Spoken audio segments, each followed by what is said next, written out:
What up? What up? Mic check 1 2 1 2 on a Monday. Mic check Mondays. How we doing, guys? Hold on. Let me get a couple things going. How we doing? How we doing? What's going on, brother? Hey, what's good, man? How you doing, bro? Hey, I've been gone for a little bit, man. You've been holding down the solo shows. I've been sick. Whole bunch of things been going on. We changing the formats up a little bit, so I Yeah, just want to yeah, pop yeah. in on the Yeah, we Monday. got How a was the couple of weekend? announcements coming in the next couple of days. So yeah, guys, look out for that. How was the weekend, brother? You catch any of this Olympic? You been patriotic? Yeah. We've been catching a lot of the gymnastics, some of the swimming, and yeah, I mean things are looking good. I mean the U.S. men's basketball team look great. I know we just posted something that they asked the U.S. men's basketball team what do they listen to when they warming up, and I was surprised that none of the guys said Kendrick Lamar Not or even Eminem. LeBron? Not even LeBron or Steph? Nobody said K-Dot? No. Steph said Lecrae. A lot of people were saying Drake still. I think it was Drew Holiday said he listens to everything. But yeah, man, nobody. And there was what's his name from Boston? I always forget his name. You know what I'm talking about, a light skinned dude hitting all Jason those Tatum. touch shots. Nah, not Tatum. Derek Uh, White. Derek Derek White. White. Yeah. He said he listened to J. Cole. So J. Cole even got some love. Dang. I don't know what that is, man. I mean, the cat's not listening to Kendrick in real life. I Well, don't know. to their He got the defense, biggest right? song in the world. Well, to their defense, they in Paris right now, and there's a lot of international flavor going on. So they might be in Paris and London and whatever the case may be, where they did the exhibition games, and it might be more of a Drake type of situation over there in Europe. I don't know.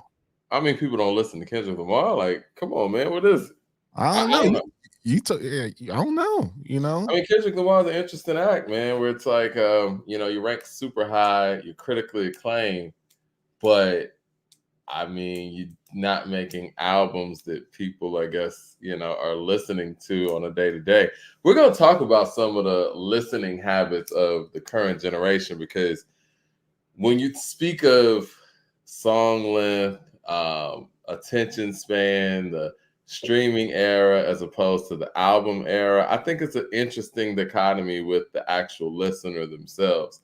And we kind of found out that with the Ice Spice album. But I want to before we get into all that, I do want to take care of some housekeeping topics here. First of all, rest in peace to DJ Polo. DJ Polo just passed away. What's going on? T2 Judgment Day.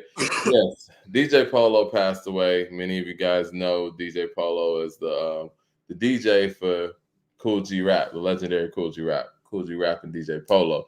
So yes, rest in peace to DJ Polo. And I just got this news. Big Sean has left Rock Nation after 10 years. I don't know what that means moving forward, but this makes the second act in recent time to leave Rock Nation.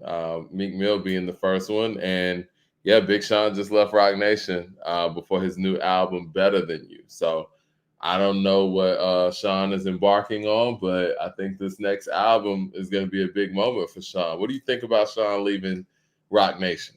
Well, it could be a thing. He might be going independent. He might be going, what is anyone truly independent? He might be going a little Interscope look. I know he might be doing a little Interscope look. Who knows? I don't know. I mean, no, let's kill that notion. None of these guys are going independent. None of the guys who are in the ASAP Rocky, the Drakes, the Kendrick Lamars, none of these guys are going independent. None of these guys. So who do they have left on Rock Nation? Who's on Rock Nation? Because I thought J. Cole left. J. Cole left, right? No, I mean J. Cole he's there still. Okay. Is Megan still on Rock Nation? Yes. She got another deal. Yep. Okay. Who else is on there? J-Elect? Yeah. We can look up the roster real quick. We might as well. Vocabulary with the super chat says, "Hey Mike, that Denzel Curry on repeat right now.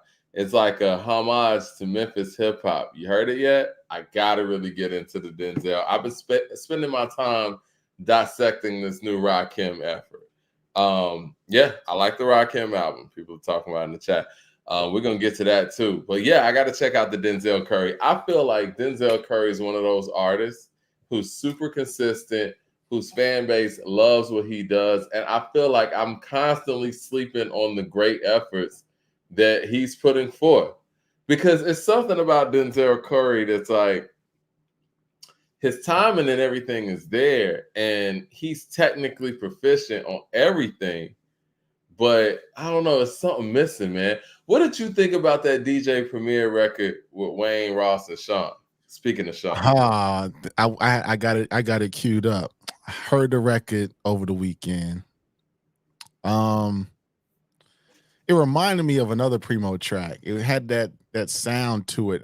I'm trying to think of the one that comes to mind, like dun, dun, dun, you know the Primo beat I'm talking about, right? It's a certain Primo sound when he's not doing all the scratching, but it's a different type of sound he does. He's got a couple of different sounds, but this sound, he's used this on a couple of different beats before. I can't call it to my mind, but to answer your question, I thought it was cool. I thought Wayne's verse was cool. Ross got off on it. Big Sean did all right. I thought it was just all right. You know what I mean? I wasn't like blown away by the record. I thought Wayne got off. The beat was cool. Yeah, it was all right. It was just all right. do you think the Premier is kind of trying to chase something, or I mean, is it innovative? I don't know. It was something I've heard before, and I gotta pull up. What's that beat, man? What's that song, man? I know when we're on live, you know what I'm saying, have all kind of brain farts. Shit, I'm getting old, but the we're not sound. talking about Boom or anything, right? Nah, people are saying it's mediocre. You guys think that that Premier track is mediocre? It didn't blow me away. It was just like, all right. You know what I'm saying? It was just cool. Is this the first time we got Wayne on a Premier track? I don't think so. But let me Google that real quick. I think he was on another Primo song. I mean, you got to recognize the moment, of course, and I think it's very interesting in hip hop, and we're going to get into this adult contemporary hip hop conversation too when we talk about the Rakim thing. I think that conversation in itself is a production conversation, right? I think that when you talk about the different eras of hip hop and even the way that songs are being approached, it starts with the producer. And we call it what it is, man. DJ Premier's production gives people a 90s aesthetic. Now, truth of the matter is the 90s was 20-something, 30-something years ago now. And so for many people, I mean, that's old school. Like somebody referred to Nelly as old school the other day. And yeah, legitimately, Nelly is old school and he came out in 2000. So DJ Premier, the peak years for him were in the 90s, and a lot of the stuff that he makes continuously gets compared to that. So I don't know if moving forward as a producer, if he is given the room from the audience, from the fan base, to be as innovative as he wants to be as a producer, or is he somebody who people tag with the fact that he's going to keep it foundational, he's going to keep it grounded to the quote unquote pillars of hip hop, or whatever hip hop meant for a certain generation, the 90s hip hop, shall I say. Yeah, I like again, it was something I heard before. It sounded recycled. The verses were cool. Ross's flow sounded good on it. Big Sean got off. Wayne was cool. It just didn't blow me away, man. The last Primo beat that really kind of blew my mind had to have been and this was a long time ago. It was an ASAP Ferg joint, The Streets. That was How the long last. ago was that record? I don't know. That had been like 2018, 17. That was the last Primo beat that I put on repeat. I was like, this is it. I can't think of anything else after that. I think it's really hard for hip hop producers. I mean, you're not caping for anybody, but I think that I think it's hard for any musician, right? Any musician who deals with the fact that they're viewed as one of the all-time greats, you always have your peak eras. Like we always go back to Michael and Prince. Prince made some quality music in the 90s for sure, but he was always being compared to what he did in the 80s. Same thing with Michael. Like he was getting compared to what he made in the 80s, late 70s. And even though I think Dangerous is a quality album, it got the Free Willy song on there. It got, Keep It in the Closet on there. Like it got Remember the Times on there. It's a good album. Very good album. But you're constantly compared to what you did before. And I think for producers, especially in hip hop, sounds change so much and sounds continuously develop. How do you develop as a producer if you're continuously getting pinned down to what you did, at your peak eras? Like, I think that might have happened to RZA too. It's tough. I mean, you gotta look at the Neptunes. Look at the Neptunes. I mean, we would pin them down to what they did in their peak era. I mean, Pharrell can make some dope beats. I mean, he's not working with Chad anymore, but you still gonna think you're gonna harken back to the early 2000s Neptunes run. You're always gonna think about that. You know what I'm saying? I mean, that's their best stuff. I mean, I'm gonna keep it real. That's stuff that Pharrell's making by himself, and I love Pharrell. I don't want this to sound like a shot or anything. That shit ain't nowhere near that Neptune stuff. It's not. It's just not. I mean, I'm trying to think of a recent Pharrell produced track where I was like, yeah, that's at the level. I mean, I think Trouble on My Mind might be the most recent, and that's been a minute ago. But let's look at it at a holistic level. What artists, as they age, producer, artists, evolves over time that makes stuff that at their peak? I guess once you hit your peak, that's it. I mean, it's nothing but downhill. Like Miami, let's take sports, for example. There will never be another LeBron James like the 2017 Cavs LeBron James or the Miami LeBron James. He can average 25 points a season, but it's not the peak. So what artists, I'm trying to think of an artist that got better. Hell, maybe Common. They got better after his peak. I'm going to say Nas, and I think that Nas did it different, as he got older and was able to. But see, the thing with Nas that makes him different than many of his contemporaries is he's such a great writer. And I think that he's such a creative writer, and he was able to be creative as he got older, still come up with different themes and still be able to write around those things. I hate to bring up Jay-Z in this conversation, but when we talk about longevity, those guys are like some of the only ones we have. I think that Jay writing for the times helped him during his run, but I think long term it kind of hurt him a little bit because now it's like, okay, what is there to talk about? Because really he didn't get too creative with his writing. You know what I mean? Like, the gift and the curse with what Jay did is the fact that he told you where he was at in life at every single step. But now where he's at in life isn't as entertaining as where he once was. You know what I mean? So it's like he doesn't really have too much to give you at this point. Right. No, I'm being real. I mean, that's what it is. Like, what is he going to talk about? Right. I'm laughing at somebody in the comments. I like a blind travel agent. That was funny. That was funny. That was funny. Anyway, back to the conversation. But yeah, I mean, so it's like you don't really have too much to go on. And I'll give Kanye this too, because Kanye's a different kind of creative. He just goes out there at this point, seems like he's just throwing paint at the canvas. So, Mad Max says Nas didn't get better, Mike. Stop it. I disagree, Mad Max. I would say that the lyricist, this is the only thing I compare it to. Is Michael Jordan in 98 more athletic than Jordan in 89? Hell no. But is he overall better because of his awareness and everything that he's able to bring to the table and being able to operate when he's not at the peak of his athleticism? I would say yes. I would argue yes, because it's harder to do this stuff when you're 30 years in. You know what I'm saying? So yes, I would say that you're better because you're taking everything that you learned, everything that worked and didn't work, and you're applying it now at 50 years old. And you're doing it at an accelerated rate that you never did before. I have to factor in the fact that the man put together 6 albums in 4 years.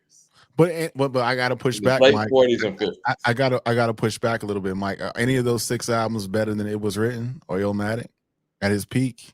I think that one of those albums, and let's just be honest, guys, like it's not going to be too many albums from anybody, period, better than Illmatic and It Was Written. But I will say KD3 is in the conversation with his number 3 or 4 album all time. And I think that's an incredible feat for somebody who's been around the game that long, period. And not to mention that you made, what was KD3? Yeah, KD1, 2, Magic. KD3 was the 4th album that he made in a 2-year time span, and that's possibly a top 4 album from him in his catalog. That's incredible. Yeah, that's that. I mean, that's saying something. It is. That's saying something. That's saying something. Mad Max with the super chat says, go play 94 Nas and 22 Nas. That's a huge difference. Yeah, I mean, listen, we could say that about anybody. And like I said, you want to sit there and watch the 87 Jordan jump out the gym versus the 97 Jordan? Yes, it's a huge difference from what you see the ooh and ahs on the aesthetic level. But you said who's better. And when you talk about being overall better, there's a lot of things that encompass that as opposed to just spitting. You know what I'm saying? Like just being able to talk about things that you weren't able to talk about in 94, 96. 94, 96, Nas couldn't make brunch on Sundays. He couldn't. I mean, he couldn't. I mean, niggas wasn't having brunch in 94, 90. But I'm saying, like, on, even the way that, even the certain patterns that he's able to flow on now, I was one of those people that was very critical when he tried to do like a sped up flow. It was one of the reasons why I thought Jay was more agile on the mic than him, because Jay could jump on these Timbaland tracks and do what he did on Jigga What and It's At Your Chick. Nas has proven at 50 years old that he can actually catch beats better now than he did in 96, which is crazy. It's crazy. I mean, Nas's run with Hit Boy just shows that you can't age gracefully like rock stars. You know what I'm saying? He's like a rock star that we don't put age limits on rock and roll acts. Like Bruce Springsteen's out here doing his thing. U2's still doing his thing. Tom Petty. How much new music do they make, though? You know what I'm saying? I mean, U2 puts out music. Bruce Springsteen had a run back in like the late 2000. I mean, 2010. He had like 3 albums. When President Obama the formula is, not to interrupt you though, I think the formula needs to be you get a younger producer with a more seasoned artist, and maybe the older producers need a younger artist. And you know what I'm saying? And everybody kind of feed off of those energies a little bit. Well, no, but we can't say that because the Common and Pete Rock album just proved that you can take 2 people that are yeah, you can do that, of course. Yeah, no, I ain't saying that can't be done. And I think that Common and Pete are very special cases as well. Like Common has proven over his career that he can adapt to pretty much any producer. And got to give Common credit. His consistency over the years and just being able to sound like the guy that he's always sounded like is very, very impressive. He knows how to make music. He knows how to make albums. He knows how to make songs. He's a great songwriter. So yeah, him and Peter are a little different, but I also feel like that's a collaboration that should have happened a long time ago. And, you know, that was something they were just ready for. But see, again, Pete's a guy who picks up MCs and, you know, makes full projects for them. You know, see what he did with Smoke Dizzle. See what he did with Sky Zoo. I mean, when we was kicking it, he told Mickey he got an album for him. Like, Pete's a little different in that light. Mad Max says 98 Jordan from Nas is still Matic era, not KD era.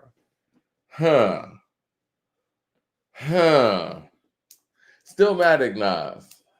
I will say this. Stillmatic Nas lyrically was definitely somewhere else. Rewind is special. But again, I mean, he's just an incredible writer, man. But yes, so you think there's nothing to this whole Big Sean leaving Rock Nation? I don't. But you didn't tell us what you thought about the Primo joint.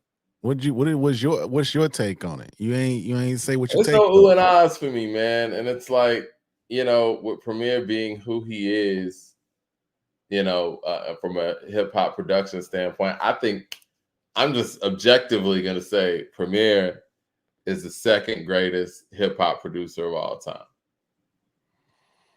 Next to Dr. Dre. I'm gonna be objective here. Come on, man. You know, that's a conversation. Okay, oh, you disagree with that? Go ahead. I disagree with that because we did this last time I was on the show, maybe about a month ago. We broke it down, Mike. When's the last big Dr. Dre record? and we had to go back to 2006. I'll say this about Dr. Dre. Yeah, no. It's not really, I hate to say it's not about that part of it. And maybe it should be about that part of it. But where Dr. Dre wins, his peak is higher than anybody's stuff. Like when you play Dr. Dre's records from Dr. Dre's peak or wherever you want to play where he's active, nobody's records can touch that. Now, if we talk about from an end-to-end situation, yeah, I think that from an end-to-end situation, you got Pete Rock, you got DJ Premier, you got Kanye. You got Kanye to an extent, but you know what? We got to be perfectly honest about our guy Kanye. What's the last time he really produced something? He just did Vultures. He just did Carnival. Carnival's the #1 record in the country. Let's be for real. Burn was a dope point. Carnival's dope, but let's be honest, man. Carnival and Vultures 2 or Vultures really at the level of Kanye production that we know? At least it's something, Mike. Would it be like? I mean, Dr. Dre just did this. Marsha Ambrosia. That's something. You said that, and you were just on the show a couple weeks ago. I didn't. No, I said it was lazy. I agree, but I'm just saying it's still something. So I'm not just gonna say because Kanye did Vultures, it's something. Do you really feel like there's some all-time great Kanye West production on Vultures? No, I don't. But I don't feel like it's some all-time great production on Marsha Ambrosia's project either. And I said Diet Coke is fire. I think Diet Coke is fire, but 88 Keys made Diet Coke. I got to be honest here. And 88 Keys said that beat was from like 15 years ago. Hey, man, we got to be honest. We got to make sure people don't have short memories, Mike. You remember that show we did a month ago? We went year by year, and we stopped at 2006 when this man made something that was considered a classic beat or a dope beat. Kanye's got way more music after 2006. It's just the truth. I'm just gonna say, man, when we matched up the production, when we went song for song with it, with Dr. Dre versus Ye, man, Dr. Dre's beats just dwarfed many of Ye's stuff, and I can't deny that part. I get what you're saying. If I'm an artist, or if I'm a label that is putting an artist out there, who do I trust to actually put an album together for my artist more? I'm going Kanye, of course. But I can't deny, man, that Dre shit sounds different, man. Like, G-Thing sounds different. Let Me Ride sounds different. Like, Explosive is different. Next Episode is different. It just are, man. Like, Natural Born Killers, Deep Cover. This stuff is crazy, and it can't be denied, And I think that it depends on how you're rationalizing who's #1. Is this something from who's been around longer, or who's more active, who shows their face more, or is this whose stuff is the best when it's at its best? And if we're talking about whose stuff is best when it's at its best, nobody's beating Dr. Dre, unfortunately. Valid point. We'll have that. We'll have the argument another day. But Premier. I think that this song is it just sounds like Premier kind of has to show up to be DJ Premier. You know what I'm saying? And it almost sounds. It's not a bad song, but it just doesn't sound fresh and creative, But again, I think the Premier's been hit with that whole standard of, Premier's going to get us that real hip hop. He's going to get us that real boom bap sound. He's going to get us this. And it almost puts an artist in a chokehold and puts him in a box. And we did that as fans. No, I mean, he probably put himself in the box, man. Ain't nobody telling him he couldn't make a better beat than what he did on that joint. You know what I mean? It just don't sound. Well, you got to think about it. Who was around to tell DJ Premier like that beat's not it? The rappers? They be like, I ain't really feeling this joint. Where Wayne was like, you think they gonna say that? You think Wayne, Sean, and Ross are gonna just say that? He could do like LL did Dr. Dre. I mean, I just can't, basically LL said he couldn't write good to the beats. The beats He, wasn't good. let's keep it a buck. hold on, is that what? Hold on. Let's go back Yo. to that conversation. So you're talking about when Charlemagne was interviewing LL Cool J, and he was talking about how he hooked up with Q-Tip on this new album, and Charlemagne asked him why the Dr. Dre projects didn't work, and Yes. LL said that he wasn't rapping up to his level on the Dr. Dre. Basically, So you're saying that it was something else. it was a very political answer, Mike. It was something. It's not you. It's me. It was one of those type of deals, right? So he said his pen game wasn't right. He couldn't really, rap on the Dr. Dre's joints, right? And so they had like 17 songs that never will see the light of day. But mysteriously, Q-Tip comes around and they got music. Well, he said that he had to go back in the gym with the Q-Tip stuff. So you think that the Dr. Dre stuff just wasn't good? So what do you think, Mike? Let's use you. You've been around the game. You know how I think. Yeah, no. If we don't hear something, it ain't good. Okay, then. I mean, So you said it. that's where I'm at, and that's where I'm always at. Like all of this mystery man stuff. Shout out to LL Cool J. I mean, I feel like even when we talk about the stuff that Dr. Dre is producing or it's supposed to be coming out, or I'm still hearing that Dr. Dre and Snoop are supposed to be putting together an album or whatever. It's like, I have to believe that if we're not hearing anything, it's not good. So do you believe what LL said? Who wants to make a bunch of great stuff? Because let's keep it real. Let's be totally honest here. It takes a lot of time and effort, especially from these guys who make money in so many different facets. Time is money. And if they're spending that much time in the studio creating something and it's really good, why would they not put it out?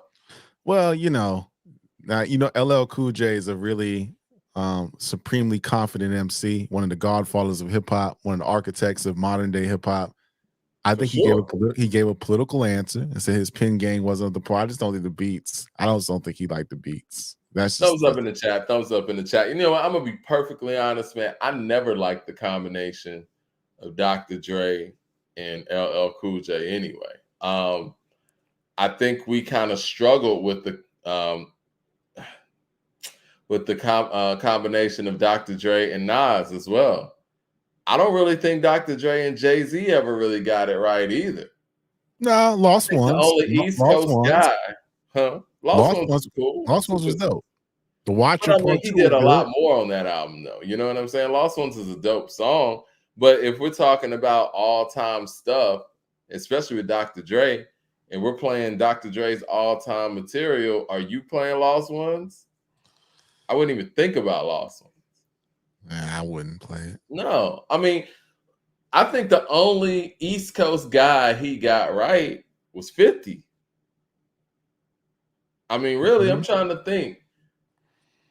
What East Coast MC was Dr. Dre able to really Busta? So he had some Busta joints. He had some Busta. I didn't like that stuff. I'm not gonna lie. I mean, I'm just be real. What Busta records did you like that Dr. Dre did? Break Your Neck? Break Your Neck was cool. Listen, man, we got to keep it real on this microphone, man. It wasn't great. It wasn't great, but it was it was okay record. Now let's keep it a buck. Listen. Hey, you front, man. We go back, man. We went to high school together. I was listening to Busta Rhymes back in those days. Y'all niggas was not fucking with Busta Rhymes, and rightfully so. We got to keep it a buck, man. I like that stuff back then, and I'm gonna just be as real as I am to the Eminem fans. Busta's catalog ain't like that. Ooh. It's not. It's not. You know what? We're going to talk about this New York list today. Is any of Busta's records on here? Whew. Let's keep it above. I mean, you know what I'm saying? Like, Busta Rhymes was very entertaining. Great performer, incredible rap voice. And I thought incredible flow and everything. But how about this? I'll give you the reasons why I listened to Busta Rhymes back in the day. Why did you not listen to Busta Rhymes back in the day? I did listen to Busta Rhymes, but I had Extinction Level event. I went to the concert, Mike. You know, I went to the Smoking Grooves concert. Yeah, okay. You liked it, but new school. you probably bought it for Tear the Roof Off because you was a Swiss guy. I bought the what you call the Flip Mode Squad CD where Rock Marcy was on that joint. And Rod Digger. I bought the Rod Digger CD, the one that I traded you for the Any Given Sunday soundtrack. Oh, listen. So you were sleeping. The Rod Digger CD is great. I was flip mode down. You know what I'm saying? I even like when you didn't like the records when Make It Clap came out. I thought Make It Clap was cool. You know what I'm saying? Pastor Cavassier. Busta was like we was partying that's when we first got our cars. We can go out and party. Busta kind of had the vibe, you know what I'm saying? But you know, I mean, it didn't age his well. Catalog like that. Why do you think that his albums ain't on this New York list like that? It didn't age well. I was on a road trip. My wife and I, we were riding, we were trying to vibe. I said, we're gonna put on Busta. We tried to pick an artist when we was driving somewhere. We were going to Florida or something. I was like, let me just play Busta's like greatest hits. And she was like, man, this just don't sound good. You know, she's like, this sound like I'm about 14 years old. She's like, we had to turn it off. So Busta's albums didn't age well, but I mean, he was for his time. You know what I mean? I mean, listen, man, I'm just saying, and all of those things are accurate, and those are very nice ways of saying it, but his catalog's just not like that. I think that, like you said, it was for the time. He was able to show how dope he was as an MC. I think the one timeless record he has, and we're hearing it a lot now because people keep using it over and over and over, Put Your Hands Where My Eyes Could See is a classic. That's the one. Yeah. We don't really hear woo-ha like that anymore. We just got to be real. I love what's it called? Not Abandoned Ship. Everything Remains Raw. It's my favorite Busta Rhymes song. Actually, I think it's one of Easy Mo B's best beats, if not his best beat. But nobody's playing this stuff. You're not playing Touch It? Touch It, Paul. I never liked Touch It. Pause. I never liked Touch It. I never liked Touch It. A-Rab Money? A-Rab Money? No, man. I never liked Make It Clap. I never liked Break Your Neck. Break Your Neck, and let's all be real here, guys. Does that really sound like Dr. Dre produced that? Come on, man. Another Dr. Dre beat that we would never even mention in Dr. Dre's catalog like that. I think after Anarchy, it was kind of over for me. I like some of the stuff on Genesis. I wish that Busta and the Neptunes would have made more together, but how do I say this without sounding harsh? But Busta's style, and I know he tried to run from his style being a gimmick, but it kind of became a gimmick. How about New York-ish? No, man. I mean, it's cool. You know what I'm saying? Like, oh, I know Busta's Busta, and in a vacuum, you listen to both MCs deliver what they're delivering, someone would feel like from the energy and from the agile rhyme schemes that he gives, someone would feel like he's a better MC than Prodigy. But he's not. You know what I'm saying? Ain't nobody would say that, Mike. Ain't nobody. Well, that's what I'm saying. Like, that's what I'm saying. Like, this is Prodigy, and Prodigy's great. Nobody's saying Busta's better than Prodigy, Jadakiss. Do you think people say that Busta's better than Jadakiss? No. I've never heard anybody say that. Well, I mean, looking at his catalog, does he not have a better catalog than Jadakiss? Yeah, but I've never heard anybody say lyrically, float bar for bar, that Busta Rhymes is a better MC than Jadakiss. I never heard. Why not? Because he just isn't. He can't rap. Because he ain't like that. He can't rap better than Jadakiss. I mean, a lot of folks are like, Jadakiss doesn't have the greatest of catalogs of all time, but a lot of people can see him bar for bar. Would you rate, if we're ranking MCs all time, New York MCs, or let's just say period, I'm putting Are you Jadakiss putting over Busta. Jadakiss higher on an all-time ranking than Busta Rhymes? I am, without a And shadow of why? a doubt. Because I just went to the Locks concert, 30 years of LOX. Shout out to the Locks. Shout out to Jada Styles P, Chic Luch.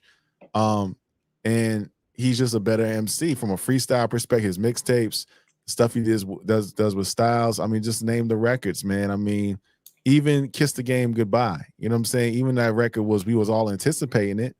It still was a solid effort. You know what I'm saying? He doesn't have the coming. He doesn't have when disaster He strikes. doesn't need to have that. If you took Busta and you took Jadakiss as Let's Go Bar for Bar with a freestyle, and now Busta might have the wow, pizzazz, the animated. But why are you giving Jadakiss the pass of not having the catalog? It's Because not that's what people do with Eminem. You know what I'm saying? People will be like, well, I don't care about his catalog. He can rhyme. He got all this many syllables. It's not the past, because Jadakiss does have a catalog. You take the aggregate amount of work he did with Rough Riders, with LOX, even the solo records, even the stuff he's done with Styles. If you take all those records and I combine it and I put it together and make a playlist, those records are going to be better than Busta Rhymes records. I mean, for example, Mike, are you more likely to get in your car and listen to Jadakiss songs or records or Busta Rhymes records? I asked the chat.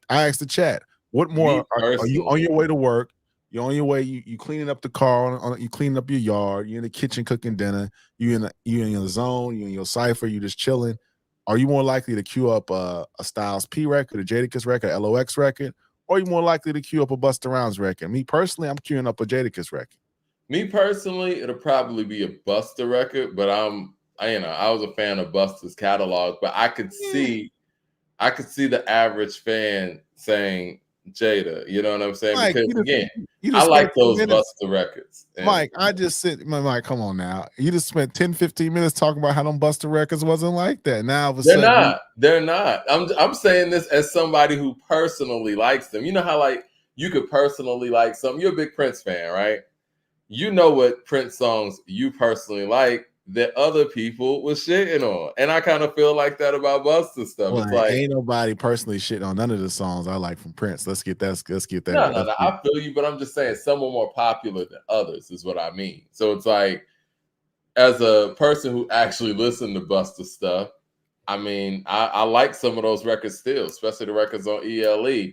And I would probably gravitate to them more than I would a Jadakiss record because, you know, Jada doesn't have that catalog like that. But I could see, you know, most fans going the Jada route.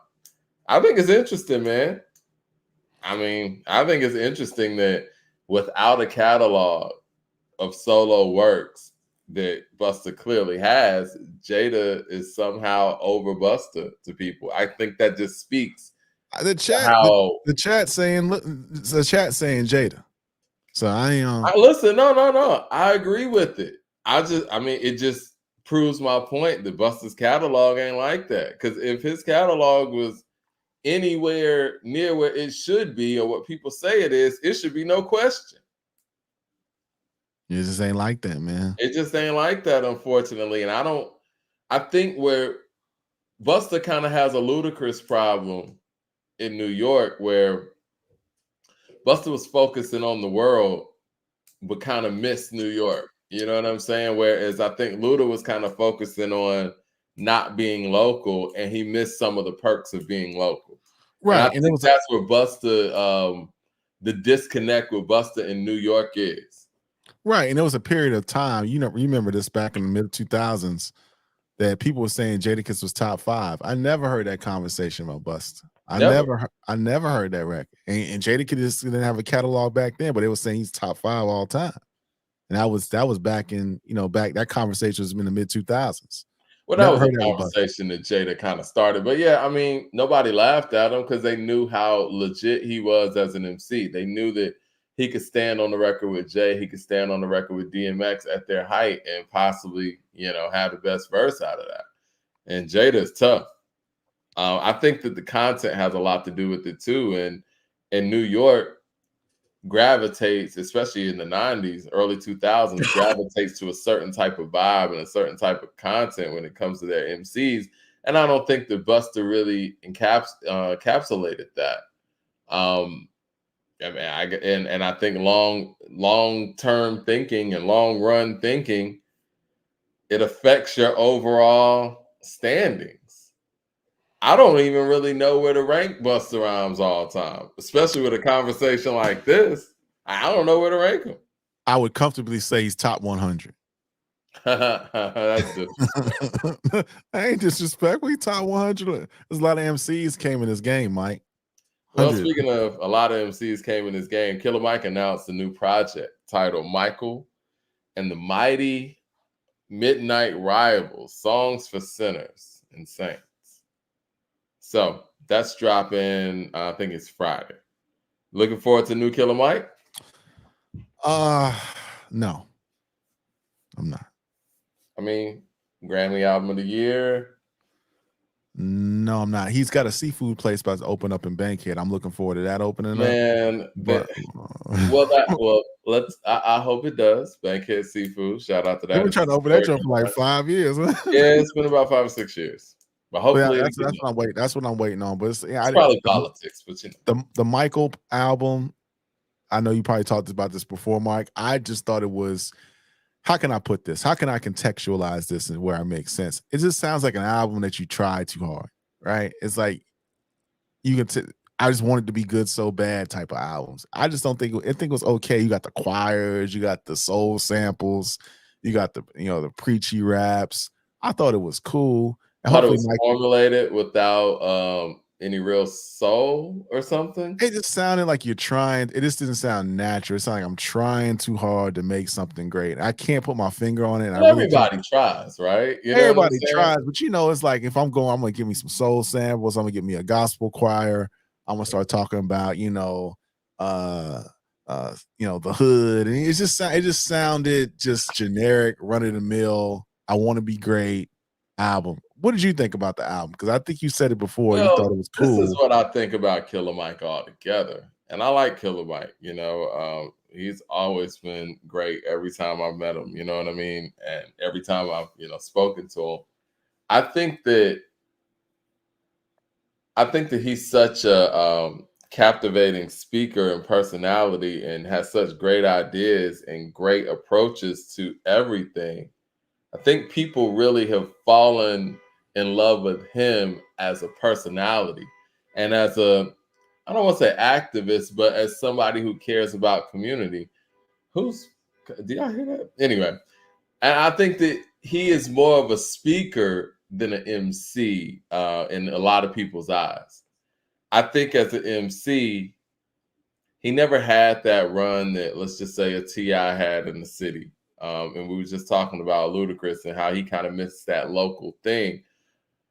I don't think Killer Mike had that run in the city where he was like jumping on different features and just, really showing who he was as an MC. So I think there's some steps that were skipped because he kind of got his current buzz, or where he is now, off of Run the Jewels. And I think Run the Jewels is so off the beaten path of most hip hop listeners. I don't think that the fan base, I don't even know what his fan base looks like. Let me put it that way. And so with that being said, I don't know if he's had the time to really focus on the music and to be as innovative as he needs to be, or be as great as he needs to be. I think that he caught Outkast at the wrong time. I've always said that. I think that when he dropped his first album, Monster, Outkast was on some funky, spaced out shit. You know what I'm saying? Like, I think if he would have caught the Dungeon Family around 98, 97, I think that he would have been able to solidify a much better foundation for himself musically, right? So I think that he's always kind of been chasing different sounds, different approaches. And I think that the political realm has pushed him into making a certain type of music. And it comes off as preachy sometimes. It comes off as, I don't want to say inauthentic, because I think his intentions are there. But I think there's a lot of intentions that go into the making of Killer Mike music now. I think the last time he sounded really natural is on the rap album, rap music album. songs like Ronald Reagan. You know what I'm saying? Like, I think he really made that from a place. And I think everything since then was kind of like just going with the flow. Listen, I can appreciate the Michael album. I think it was well put together. I'm not a huge No ID fan as a producer. You guys know that. He produced the whole thing. But it did sound like a lot of. It sounded like the technicalities were there, but it felt like something was missing. I mean, Mike, I think Magic 3 was a much better album. I mean, you got Never Die, No Tears, TSK. Sitting with my thoughts, I just thought Magic 3 was way better, and it didn't sound like Nas was trying too hard. He was just making an album. You know what I'm saying? So I think that's the difference between, and I can't say that Killer Mike is comparable to Nas, but I think Magic 3 was a much better record than Michael. That's just I don't even know. See, that's the thing too. I don't even really know who to compare Killer Mike to, because, and I say this respectfully, I think Killer Mike's incredibly talented, and I think he's a very dope MC. He gets on the mic and does his thing. But are we putting him, or not we, but are people putting him in an arena that's unfair to him? Joe Young with the super chat says, "You're correct, Mike, on that. KD3, that's a classic with It Was Written and Illmatic. It's a blessing. That's why he became number one. It's competing with his best." Exactly. LP with the super chat says, "Mike wants to speak against the system, but wants the praise. He went on a Grammy marketing campaign and comes across as trying hard. Can't be both." Thank you, LP. I was saying that, man. Thank you. I appreciate you backing that up. But Mike, I think there's different tiers to this rap thing. Killer Mike is on a, how can I put this? What's this comparable? Maybe a Rozcaz. I know I'm saying they're maybe an Exhibit. I know what you mean. Maybe a Corrupt. Maybe I'm gonna Crazy be Bone. I mean, so those guys like I'm gonna be honest, bro. I'm from Atlanta, Georgia, man. Killer Mike ain't fucking with Corrupt. I'm sorry. I'm just keeping it real, man. I'm keeping it real. I mean, even in the city, you talk about runs. I mean, Killer Mike, and we want Mike on the show. So if Mike, you watching this show, man, don't, I go to your barbershop, don't mess my line up. Shout out to you. No, it ain't nothing like that. We're just talking hip hop. We're just talking hip hop. And you know what? And it's challenges, right? Like, prove us wrong with this new effort. You know what I mean? If it's great. He's 49 years old. There's nothing he can do. But I'm just saying, he didn't have the runs like he didn't have a runs like a Jeezy had in the city. He didn't have a runs like a T.I. had in the city.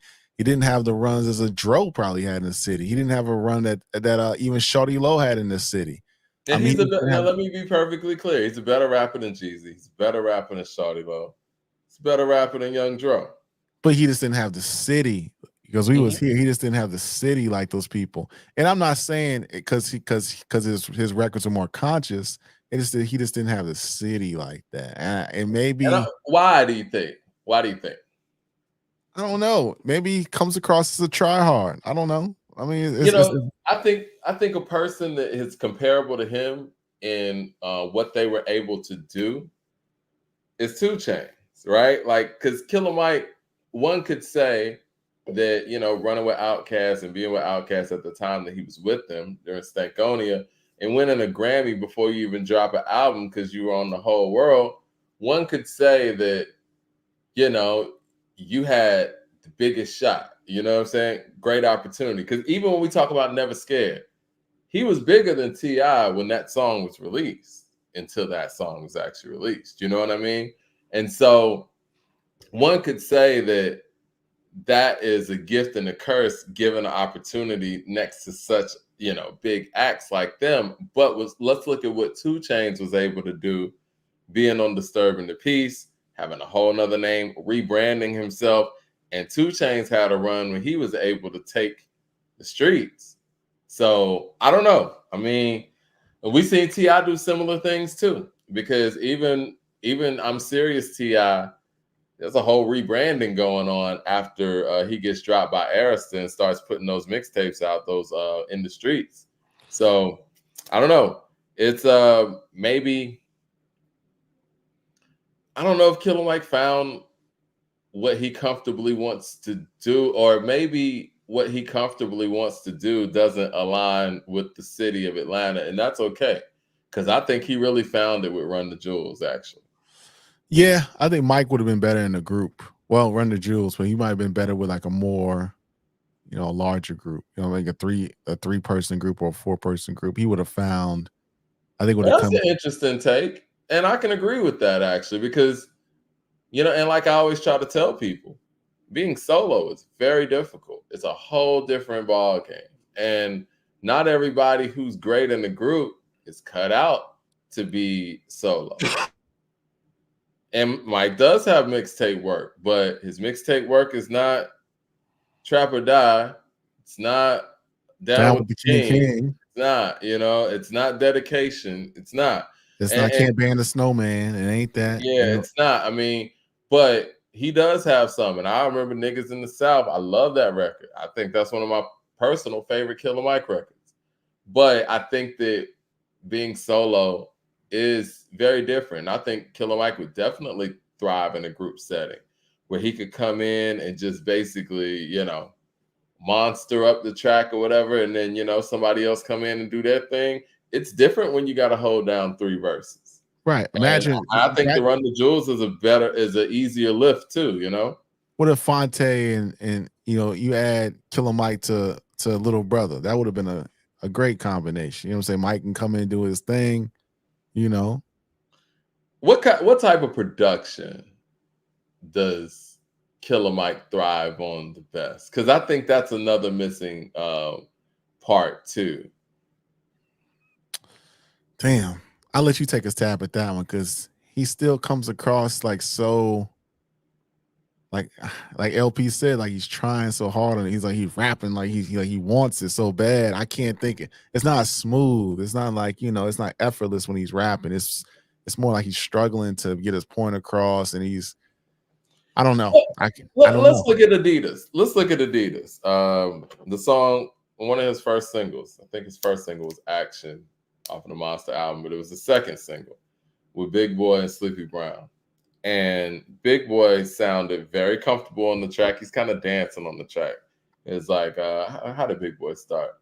69 Chevrolet Impala Peachy Greens, cruising down the street like Toupe because the Ivory is clean, all that, right? And then he comes in kind of trying to take on Big Boy's flow, but yeah, it's not as crisp and as agile. But I do think it was interesting that they even attempted to make a record like that be, his lead single. I don't know. I don't know. Maybe more of an Ice Cube type approach. I know somebody in the chat said Killer Mike's no Ice Cube, but is it a charisma thing? Because I see somebody saying that too. Because it's not about the subject matter. Because I like Mike. I met Mike a few times. Mike is cool. You know what I'm saying? I'm just saying it's just like that Grammy run, like LP said. It sounded like it was a manufactured rollout to get Mike the album, the spotlight, to get the awards. It just sounded like he was trying too hard from that angle. I'm not saying Mike's not dope. I'm not saying it. I like Mike personally. I like some of his records. I just think he comes across when he's rapping on the track, it's not smooth and it's not effortless. That's all I'm saying. Falco with the super chat says Titty Boy to 2 Chainz needs to be investigated. He was out of here for real, man. That could be a documentary on on Titty Boy to 2 Chainz. It was incredible. I think what he did and what Juicy J did is one of the most phenomenal things I've ever seen in this game. I never would have thought Juicy J would have became what he became. Like, to me, as a 3 6 Mafia listener, he would have been next to Crunchy Black. He would have been the last person I would have thought was actually going to blow from the group. Because I thought that, Koopsta had his appeal. Maybe, I would say I thought it would have been Gangsta Boo first, right? I thought DJ Paul, maybe Infamous, and Crunchy. Yeah, maybe Koopsta. They were really pushing Crunchy during When the Smoke Clears, though. He was supposed to be next up. Project Pack actually surprised us too, to be real. So right, and 2 Chainz and Juicy J share a similar type of aesthetic, right? They're both like they're very witty. They're very Yep. humorous and with it, and they come across their bars like funny. You know what I'm saying? It's like it makes sense, but it doesn't make sense. So They're I can see charismatic too. I can see why they appeal. And Andre Shashir, shout out to Andre Shashir, one of our day ones. He says Nas should have beat Mike for the Grammy. If Jay made those 6 albums Nas did, every album except maybe Magic 2 would have been nominated and he would have won 3. Can't disagree with that. Rudolph Thurman Jr. with the super chat says, where do you guys rate Redman and how do you feel about him lyrically? I think Redman's top 30. I think lyrically, Redman's in a special place because, like he said, he originated all that wild shit, that rah shit. I love the, as Sean Price would call it, rest in peace to him, bully foot rap. And Redman's kind of the king of that. And Redman was able to do that, be comedic, set the groundwork for people like a Eminem or Ludacris, or even Busta Rhymes to a certain extent. Redman's special. I think the fact that he gets paired up with Method Man so much, who is a mega star and who, you know, takes up the screen on many levels, I think we kind of disregard some of the things that Redman has done. And I do think that Redman not continuing that solo run in the 2000s has kind of, you know, made people forget a little bit. There's no way in the world I'm putting Jadakiss up a Redman. That I'm not going to do. Nah, I can't do that, man. I mean, Doc's the name. You know what I'm saying? There's a dark side. I mean, there was a point in time when if Redman was on the track, like he was just going.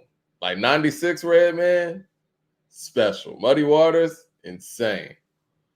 Right. Yeah. I mean, the stuff he did with Meth, you know, I mean, yeah. I think I would have to put Redman above Meth. I still do. Ooh, I don't know because Meth is still doing it. Meth got the best verse on this Rakim album, Mike. He actually does. It's funny you said that. I was thinking that too. So it's hard for me to put from a straight bar for bar perspective. Redman can't see Meth, man. Really straight rapping. I'm putting 2 dudes on the corner and say, "Let's go, let's rap."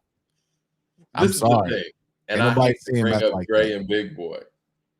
Method Man's more of, yeah, I'm going to give you a great 16 because I've said it on this show.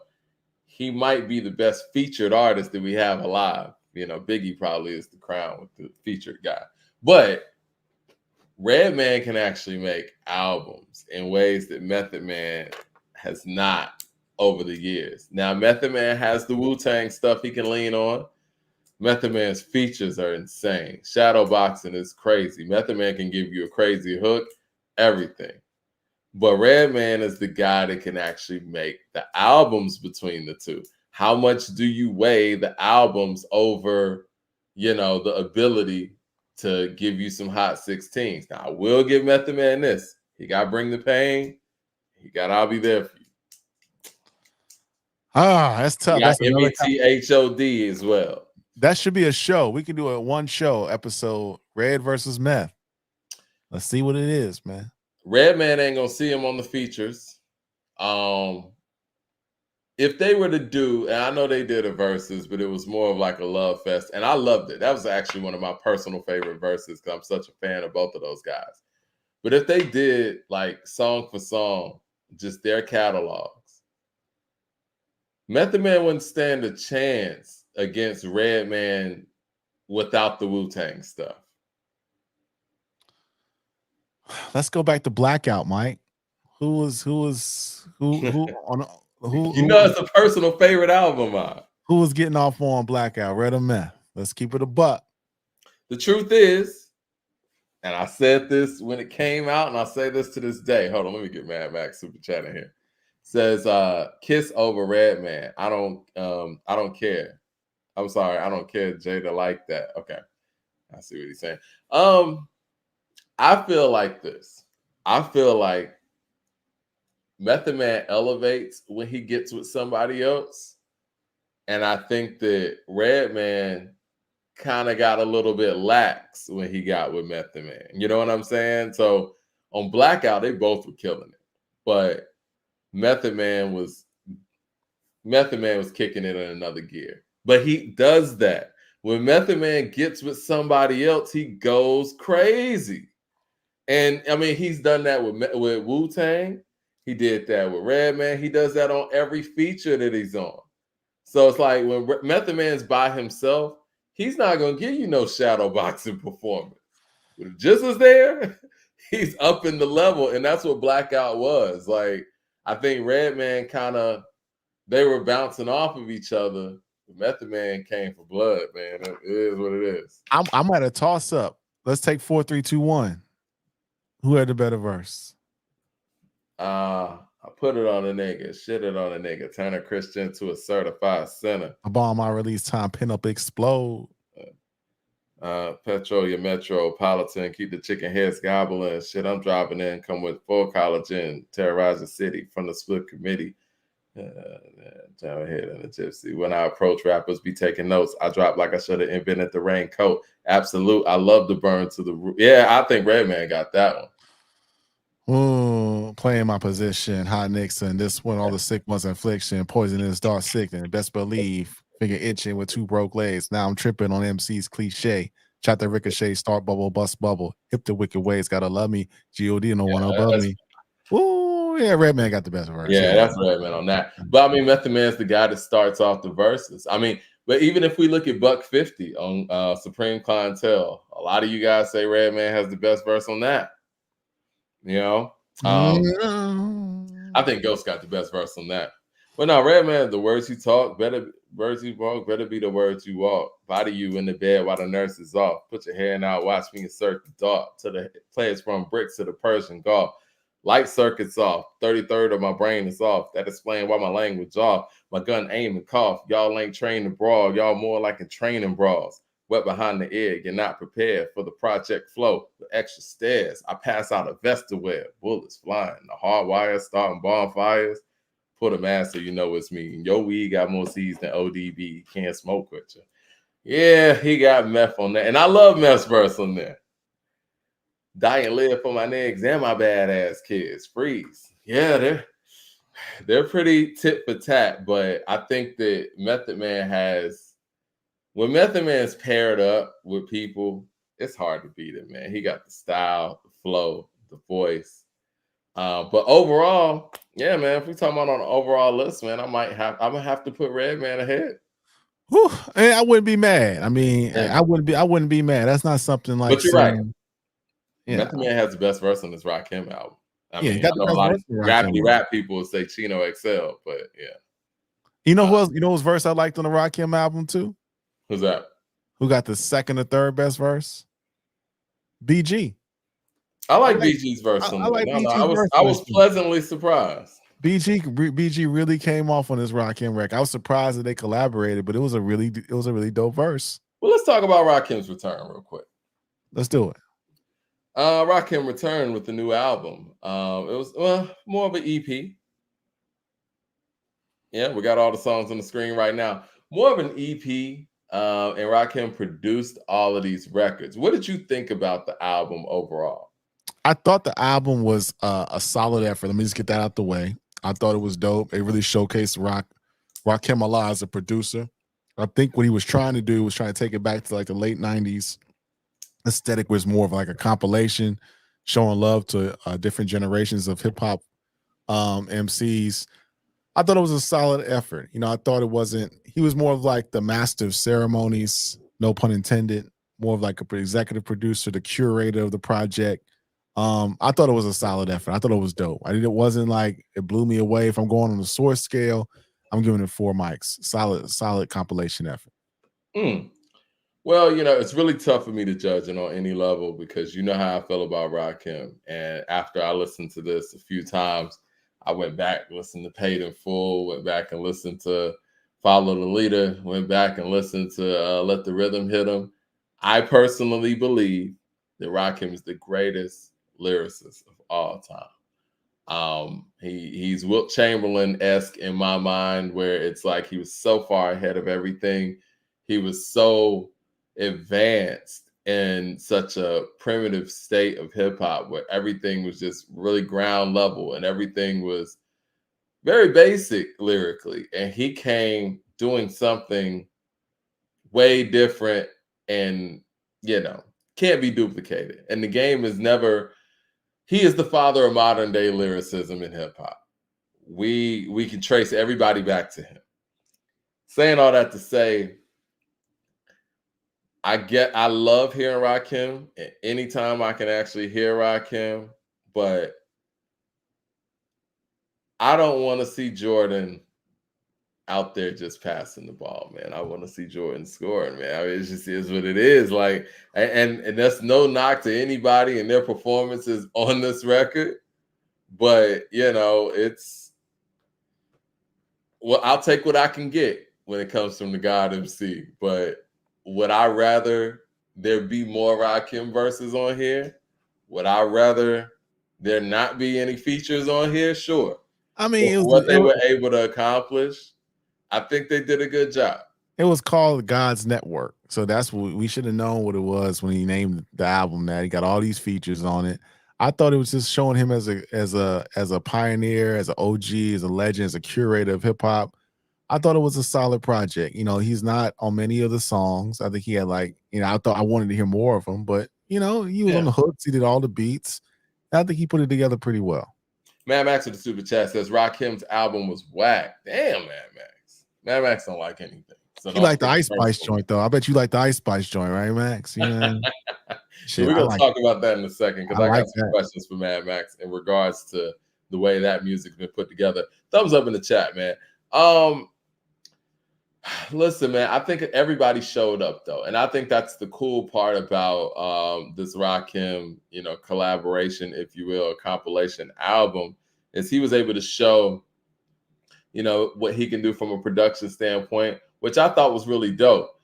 I think that Rakim has produced a lot of records that he didn't get credit for in the Eric B. and Rakim catalog. I want to say he said he produced Know the Ledge or some things like that we didn't know that, he was on the boards for. So he's not new to this production thing.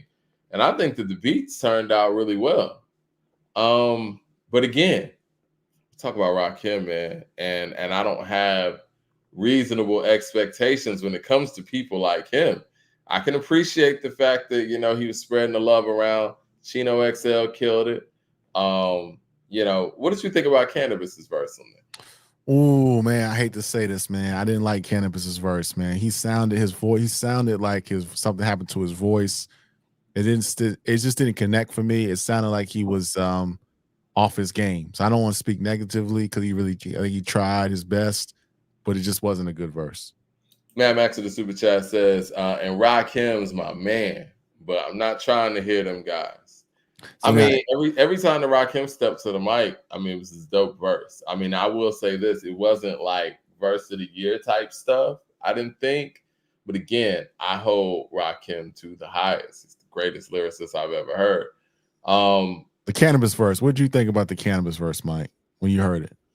Man, I was underwhelmed, especially when Rakim kind of brought him in. Like I thought he was about to really go for it.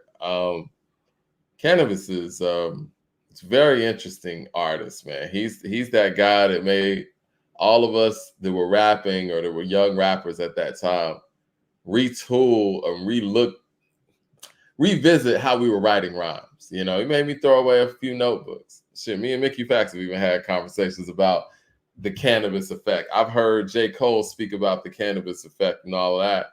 And I think that when the Eminem thing went down and, so many things probably with the industry and even with the LL thing, you could tell that something got taken out of him.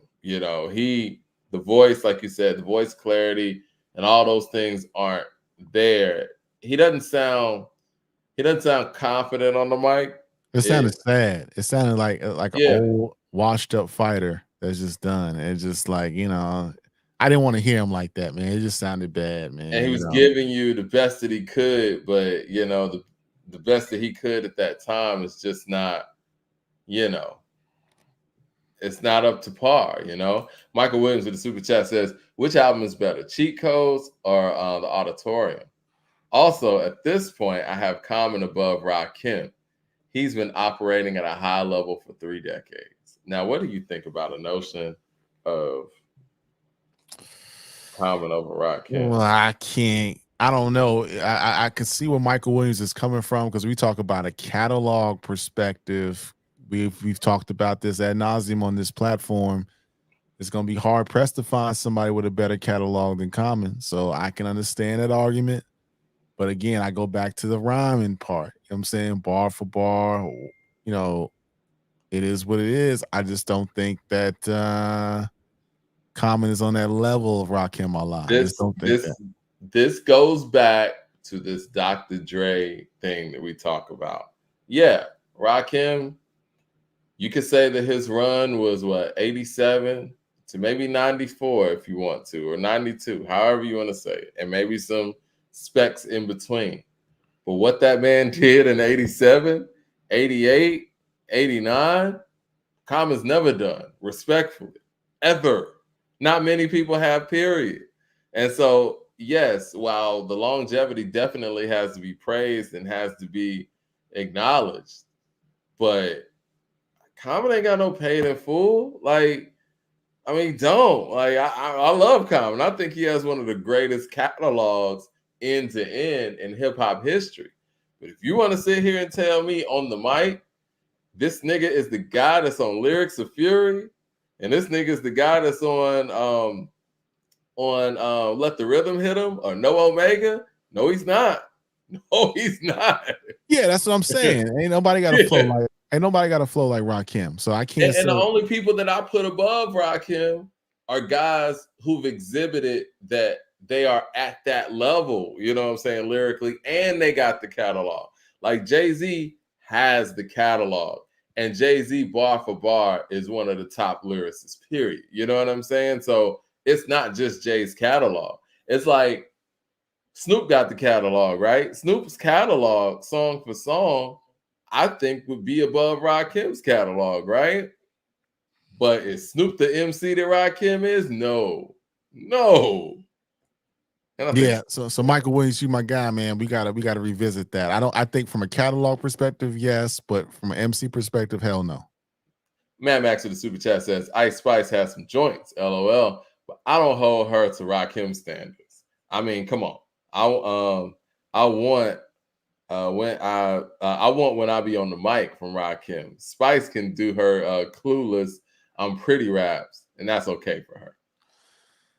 Yeah, there's no when I'll be on the mic. That's fair. Mad Max with the super chat says, Common over Rakim. All right, y'all wilding now. Mad Max also says, no way you trying to say that Common Man is the God MC. Nah, ain't nobody saying that. And we just saying from a catalog. He's talking to them. We ain't saying that. We ain't saying that. We ain't saying that at all. Rakim is overrated. Y'all gotta stop the drugs, man. I was watching Coming to America. And I always see something new that's funny on Coming to America because that whole movie is funny. You remember that part when Hakeem went into Mr. McDowell's office or whatever, and he was trying to talk to him about football or something? And he was like, the New York team, and he was explaining it in a crazy way. And John Davis just looked at him and he's like, I'm going to tell you this one time. You going to work here? I'm going to need you to stay off the drugs. Yeah, the Rakim overrated, man. Stay off the drugs, man. Michael Williams with the super chat says, where's Rakim's A Song for Asada? Listen, man, I got to give Common great props for his versatility and his creative writing, if you will. But I don't know, man. We could also say, where's Common's Eric B. is president? We could also say, where's Common's Know the Ledge? We could do that too. I mean, respectfully. And Common has a great catalog. Common's a great album maker. Do you think Common's top 10? I think Ron's gone. He went out for a second. Yeah, I think Common is definitely a top 10 MC, but the God MC, he's not. But yes, as far as albums go, I think Rakim did a really good job putting this album together. I have unreasonable standards when it comes to Rakim, obviously, and I think Mad Max does as well. But for what they were doing on this album, just spreading love to the MCs, and MCs were jumping on Rakim's tracks, showing what they could do over his work. I think they did a great job. DJ Bruce Almighty with the super chat says, I'm wondering, have y'all heard Jason Martin's album? Album of the year, in my opinion, is fire. Features all the West Coast greats. Got to check that out. What did y'all think about that Dog Pound album? Because I know we talked about that earlier in the year, and I thought that was a real quality effort too. I think that's a slept-on album for this year. But yes, overall, if we're talking about Rakim's new album, I give it a 3.5. Yeah, I three think and a it's half, really good 3.5, job, like I 4. told you, man. I mean, I just would be remiss to say it, man. I don't want to see Michael Jordan passing the ball. I don't. You know what I'm saying? I want to see Michael Jordan score. And even though I know that wasn't the mission here, Rakim is still Rakim. And I wish that something that LL said really stuck with me. It's the kids or the younger generation or the current listener is not gonna just pick up your old stuff. You got to give them some new stuff to make them go pick up your old stuff. And I wish the Rakim would have given that effort on this effort to make a song that was just so undeniable lyrically, where people wouldn't be out here saying that Rakim's quote unquote overrated or whatever. Something that would make people go say, yo, I got to go check out his early works. Because I'm trying to think of what it was for me that did that. Because Rakim is before our time. But we weren't too far removed from it. I think Juice. I mean, we were like, oh yeah, Know the Ledge. Know the Ledge came out. I mean, we first started watching videos. You know, Airy B for president. You know what I'm saying? You know, it's just they didn't have a video for that. Like that was well before. Like I remember when they did like the old school Wednesdays on Rap City or whatever, they would play like Follow the Leader. And I don't think I gave it the listen that I should have given it. I think where it was for me is when Rakim came back with what was that? Guess Who's Back or whatnot. I was like, this is the guy everybody's talking about. So I didn't get it there either. But when I Be on the Mic came, I was right. like, oh. What was the song before When I Be on the Mic? It was something else. It was like the Return in the Wild Style Fashion. Guess Who's Back song. Yeah, Guess Who's Back. Dun, dun, dun. I didn't like that record. But it was dope. I mean, it was dope. Who produced that? Clark Kent. That sounded like a Clark Kent joint.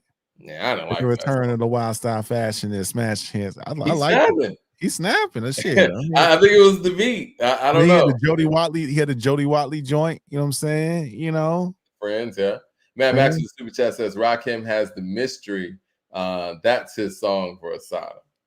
Okay. Andre Shashir with the super chat says, did y'all think of Freeway album in case I missed y'all input? He said, what did y'all think of Freeway's album in case y'all missed y'all input?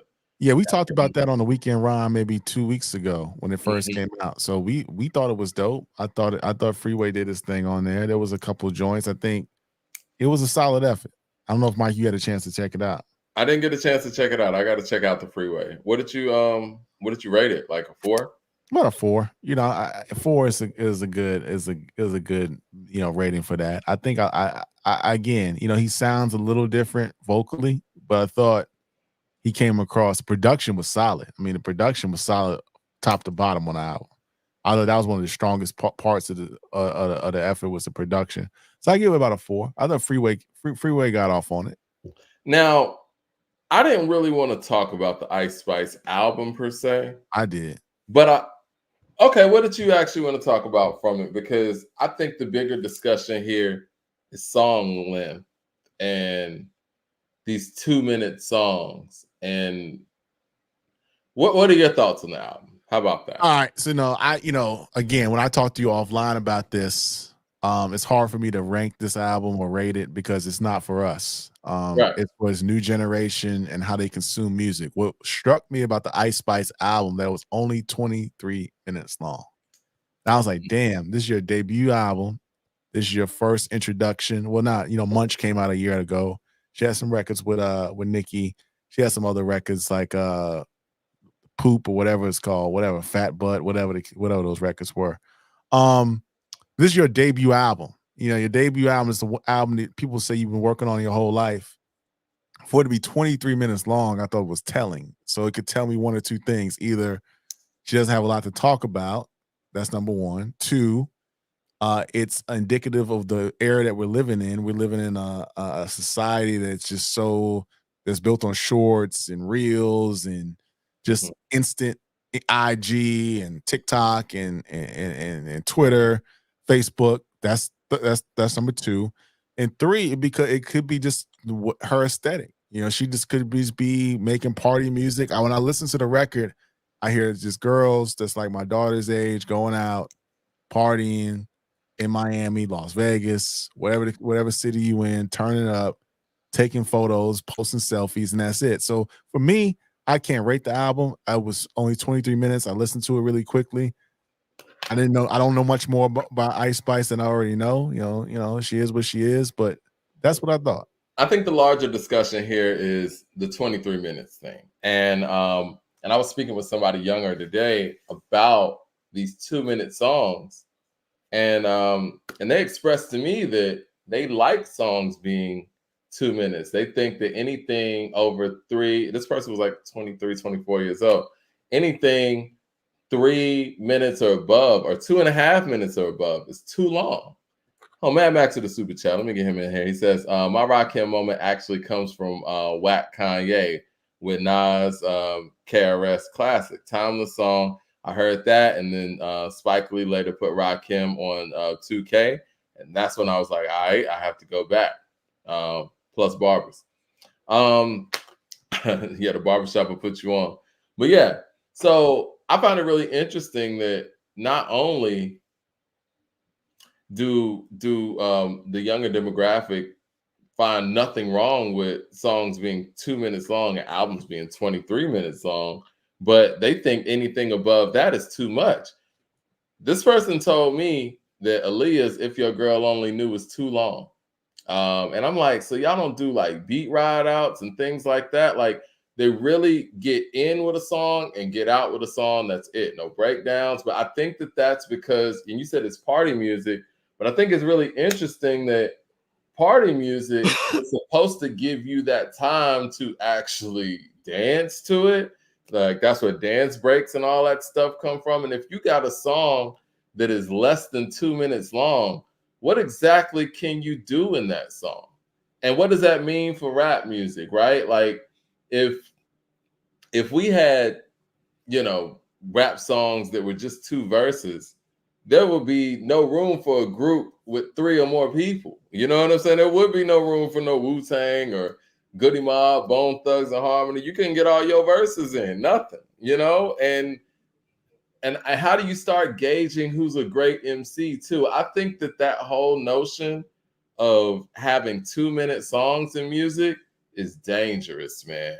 And I told this person too, I was like, look, I always bring up Michael Jackson. Let's look at Billie Jean or something. If you're like, that song is 5 minutes long and every single part of that song is necessary. You can't cut any of those things. You cut Billie Jean off at the knees and you don't get the moonwalk. You don't get that break. If you cut it off at the beginning, you don't get the fedora. If you edit it and make it 2.5 minutes, it doesn't become what it becomes. We've already devalued music from a streaming aspect where people don't buy music, but to devalue the length and the time that an artist can go out there and actually express themselves, I think is really, really dangerous. Right. Well, I think, Mike, people do still inadvertently, we still do buy music because, you know, these streaming things add up. You know what I'm saying? We paying for music. We're spending money on music, but we're not buying music. You know what I'm saying? Like, we're buying a service that provides you music. It's a little different than actually you making an album and I'm buying the album from you and you're able to show that, okay, this many people actually spent money with me. You know Well, what I no, mean? they can track it by the spins, though, Mike. You know what I'm saying? That could be anything though. Like you can not even like something and spin it. You know what I'm saying? Like you could just put like people who don't even really rock with Ice Spice and who would never buy her product would go out there and stream a record. People who talk trash about Sexy Red spin the record because that's just nothing but a click. That's not like you go into the store buying a Sexy Red album. Yeah, but I think it just changed. Just like the way we watch movies. You know what I'm saying? People still watch movies and they measure it. They measure how many people watched it on Netflix over the weekend or the Tyler Perry movie or whatever case. It's just different ways of buying it. You know what I'm saying? You're not buying a movie ticket per se, but you're sitting on your couch and you're buying it. You know what I'm saying? It's Well, let me ask you this because I don't know. Maybe somebody in the chat knows, or maybe you know. How long does a song have to stream before it gets registered as a full stream? And how long does a movie have to play on Netflix before it gets registered as a full view? I got As to go back. watch out? They might have updated the metrics, but I know for I think it needs to be over 10 seconds for it to count as a stream. Okay. And what about a film? I think a film you have to play it more than I think a minute or 3 minutes or something like that. I got to go back and get the give me some time to pull up the actual metrics. But I know for YouTube, I think you got to play if somebody clicks on one of our videos, it has to last more than 30 seconds, I think, for it to be count as a view.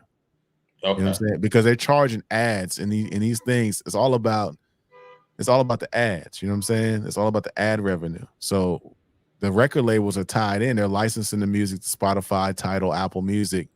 So when we pay that $90.99 a month, you know, because back in the day when we were young, we might buy like 1-2 CDs a month. How many CDs do we had to save up money? Maybe one. But now we buying maybe like 2. Yeah, 1 or 2. Now we buying shit every month. That $9.99 coming out. And if you got more than one streaming services, the label getting out of me, they getting like $30 a month out of me. The label's not getting that. Yeah, they are. I mean, I don't know what they got worked out with Spotify, but from what the artists say, it doesn't trickle down in the ways that the label's getting their money. Well, the label, I will say that you may be right about that because the labels have never complained about this arrangement. It's always the artist. Mad Max with the super chat says the songs are shorter because the beats aren't doper. I think the songs are shorter because the attention span is shorter, and I think that they're making records for, you know, like Ron said, like reels, TikToks, and things like that. Like that one song, $1 million baby or whatever. Like that song is everywhere with the shorts and TikToks and all of that. And I'm playing the record. It's only 2.5 minutes long. And that's one of those songs just based on the way it's put together. That could easily be a 4-minute record. And I think that the shorter songs it's not a good look for music, man. I think it needs to go in the other direction because how creative can you really be if you're getting stunted to 2.5 minutes from a production standpoint, from a writing standpoint? Like think of how many of Biggie and Nas's stories, and even for the people who love Stan so much, could Eminem have told that story in 2.5 minutes? But I mean, Mike, what can Ice Spice say in 4 minutes or 3.5 minutes? I'm a baddie. I got a fatty. I crashy. I want to. Well, I'm not really talking about Ice Spice anymore. But to your point though, that gives room for somebody like that to actually, you know, make a splash out here. You know, because like you said, the small time frames mask the fact that she really has nothing to say. And I think that's what you pretty much said, you know, in a nice way, that her album's 23 minutes long. It's her debut album. She has nothing to give you. She has nothing to say. Mad Max with the super chat says Solo by Future is 4 minutes and 30 4 minutes and 30 seconds long. Young kids love that. Listen, I hope that we can get back to the records being 3.5 minutes long, because anything 2.5 minutes and under, I think is just it's bad for music. It really is. It's the TikTok generation, man. You got to put a short, an Instagram short, a YouTube short, a reel. You gonna dance So what do to the it. clubs look like? You know what I'm saying? Do you put songs on repeat and is it just streaming over and over They run or in the back. They run in the back. Like let's look at like Gunna's song. No, F you mean. They run it back. That's not a very long song either. But they run it back. They might play it 2 or 3 times in a row. I started noticing like the songs being shortened. I mean, because DJs, when you used to have those radio remotes, you worked in radio, you know this. When they used to broadcast from the club, they couldn't create dancing because they would just switch the records. yeah.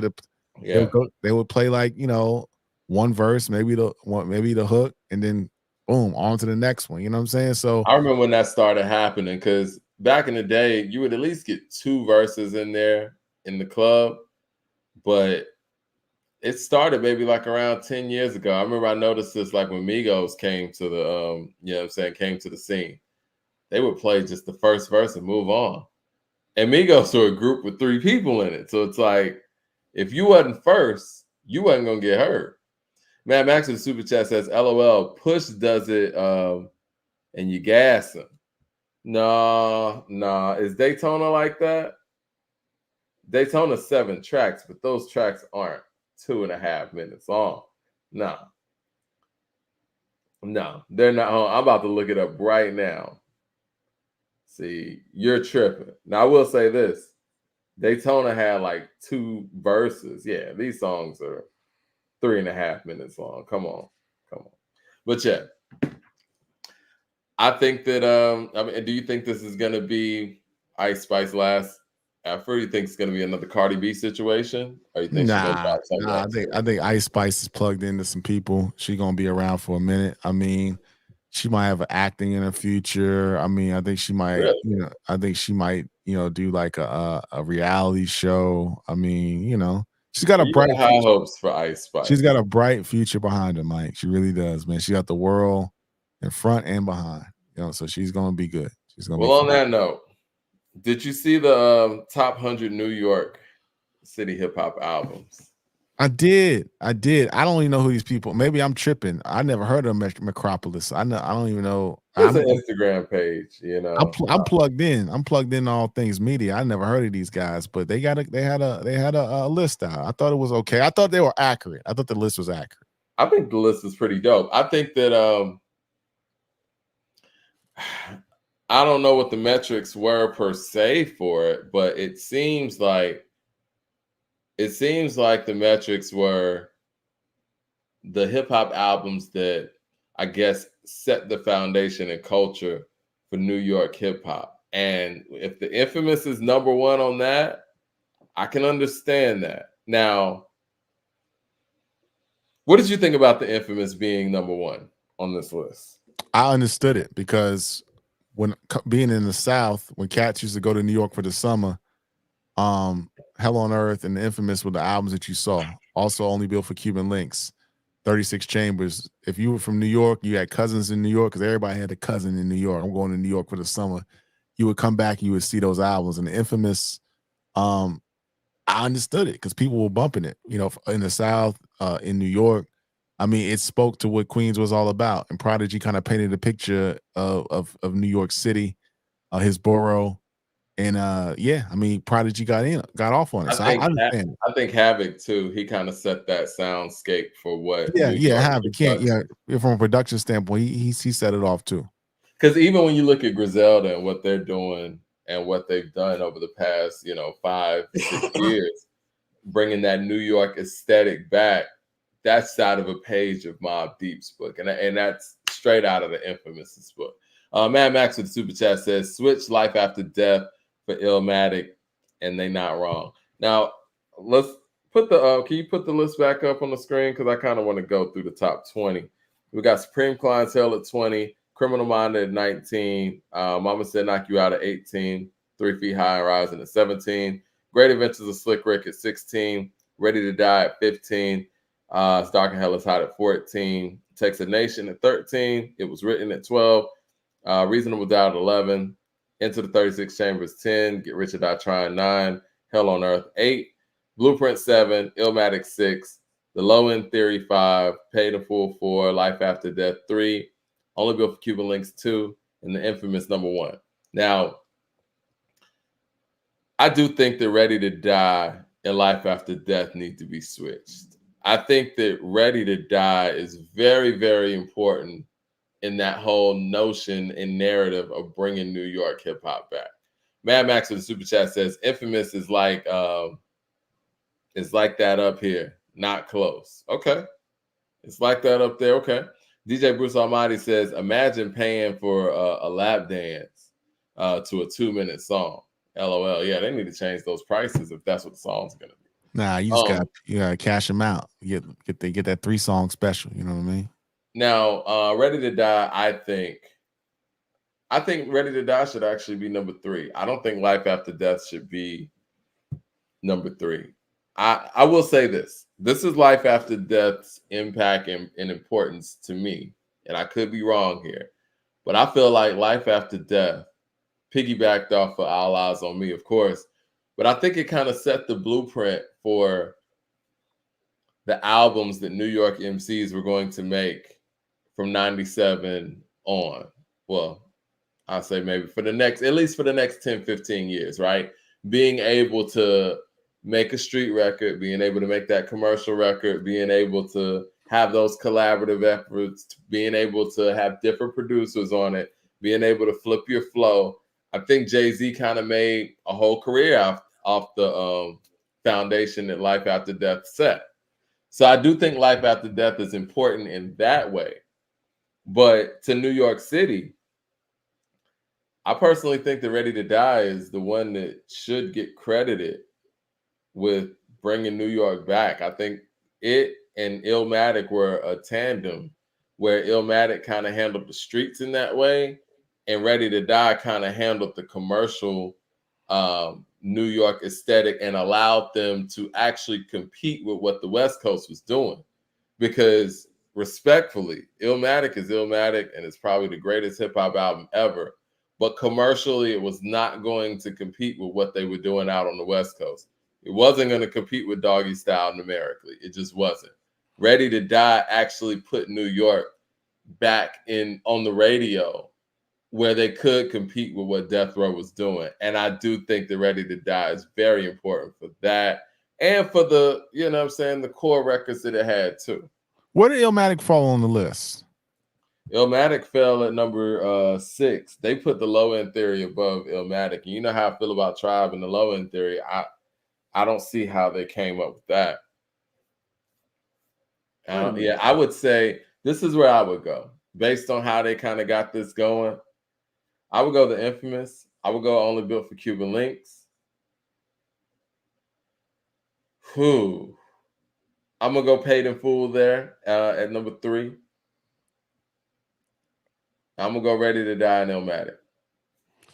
I don't know. I'm gonna go for it. I'm gonna go for what the folks that from New York told me. They told me it was Infamous, right? They told me it was Only Built for Cuban Links. They told me it was Illmatic. You know what I'm saying? So the New York people in the chat, let us know what y'all think. You know what I'm saying? I can tell you which ones I like better, but from what I saw when those New York cats came down, it was all about Mobb Deep.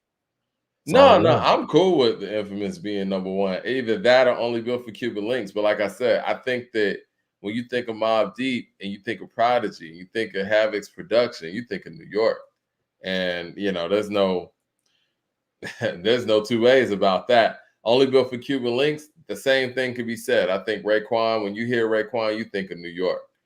But Shook Ones, I think kind of like, I mean, the Infamous is the Infamous. So I'm okay with the Infamous being number 1 and Only Built for Cuban Links being number 2. I think sometimes when we talk about New York hip hop, the 80s kind of gets left out. And I think that we're not really taking in how important Paid in Full had to be in the time that it dropped and who Rakim was, and all of that. So I would have to say Paid in Full at 3. Illmatic is so important because it brought that feeling back that Paid in Full gave people. You know what I'm saying? So I think the biggest question mark here is what album is more important to New York, Illmatic or Ready to Die at that point. Stephon Young with the super chat says, so Me Against the World, West Coast. So is Me Against the World, West Coast. Shout out to West. Yeah, I agree. It is important. I mean, which one is more important to New York? You think Illmatic's more important to New York than Ready to Die was? Again, I was in Atlanta, so I don't know. You know what I'm saying? I Well, think Illmatic's regarded as one of the best hip hop albums of all time. Ready to Die did bring, as you said, it put New York kind of in a space where you can make the street records, you can make the commercial records, and really put Bad Boy in the forefront along with Craig Mack, because Craig Mack was integral in putting Bad Boy on the map. But I think, yeah, for sure. yes, I think they both were important. Big was important to take hip hop to new heights commercially, but from a lyrical perspective, Illmatic is second to none, and they're both regarded as some of the best albums of all time. Now, some people in the chat, my shout out to my guy Super Duper, says Ready to Die is very overrated. I think it's a solid album. I don't think it's overrated, but I Solid. think It's a great album. We I gotta think stop this with Ready to Die. Like, I what? ain't revisionist history. I listen. Let me go get my vinyl real quick. It's a Go ahead. solid. It's a solid album. I listen to Life After Death more than I listen to Ready to Die. I listen to All Eyes on Me more than I listen to Ready to Die.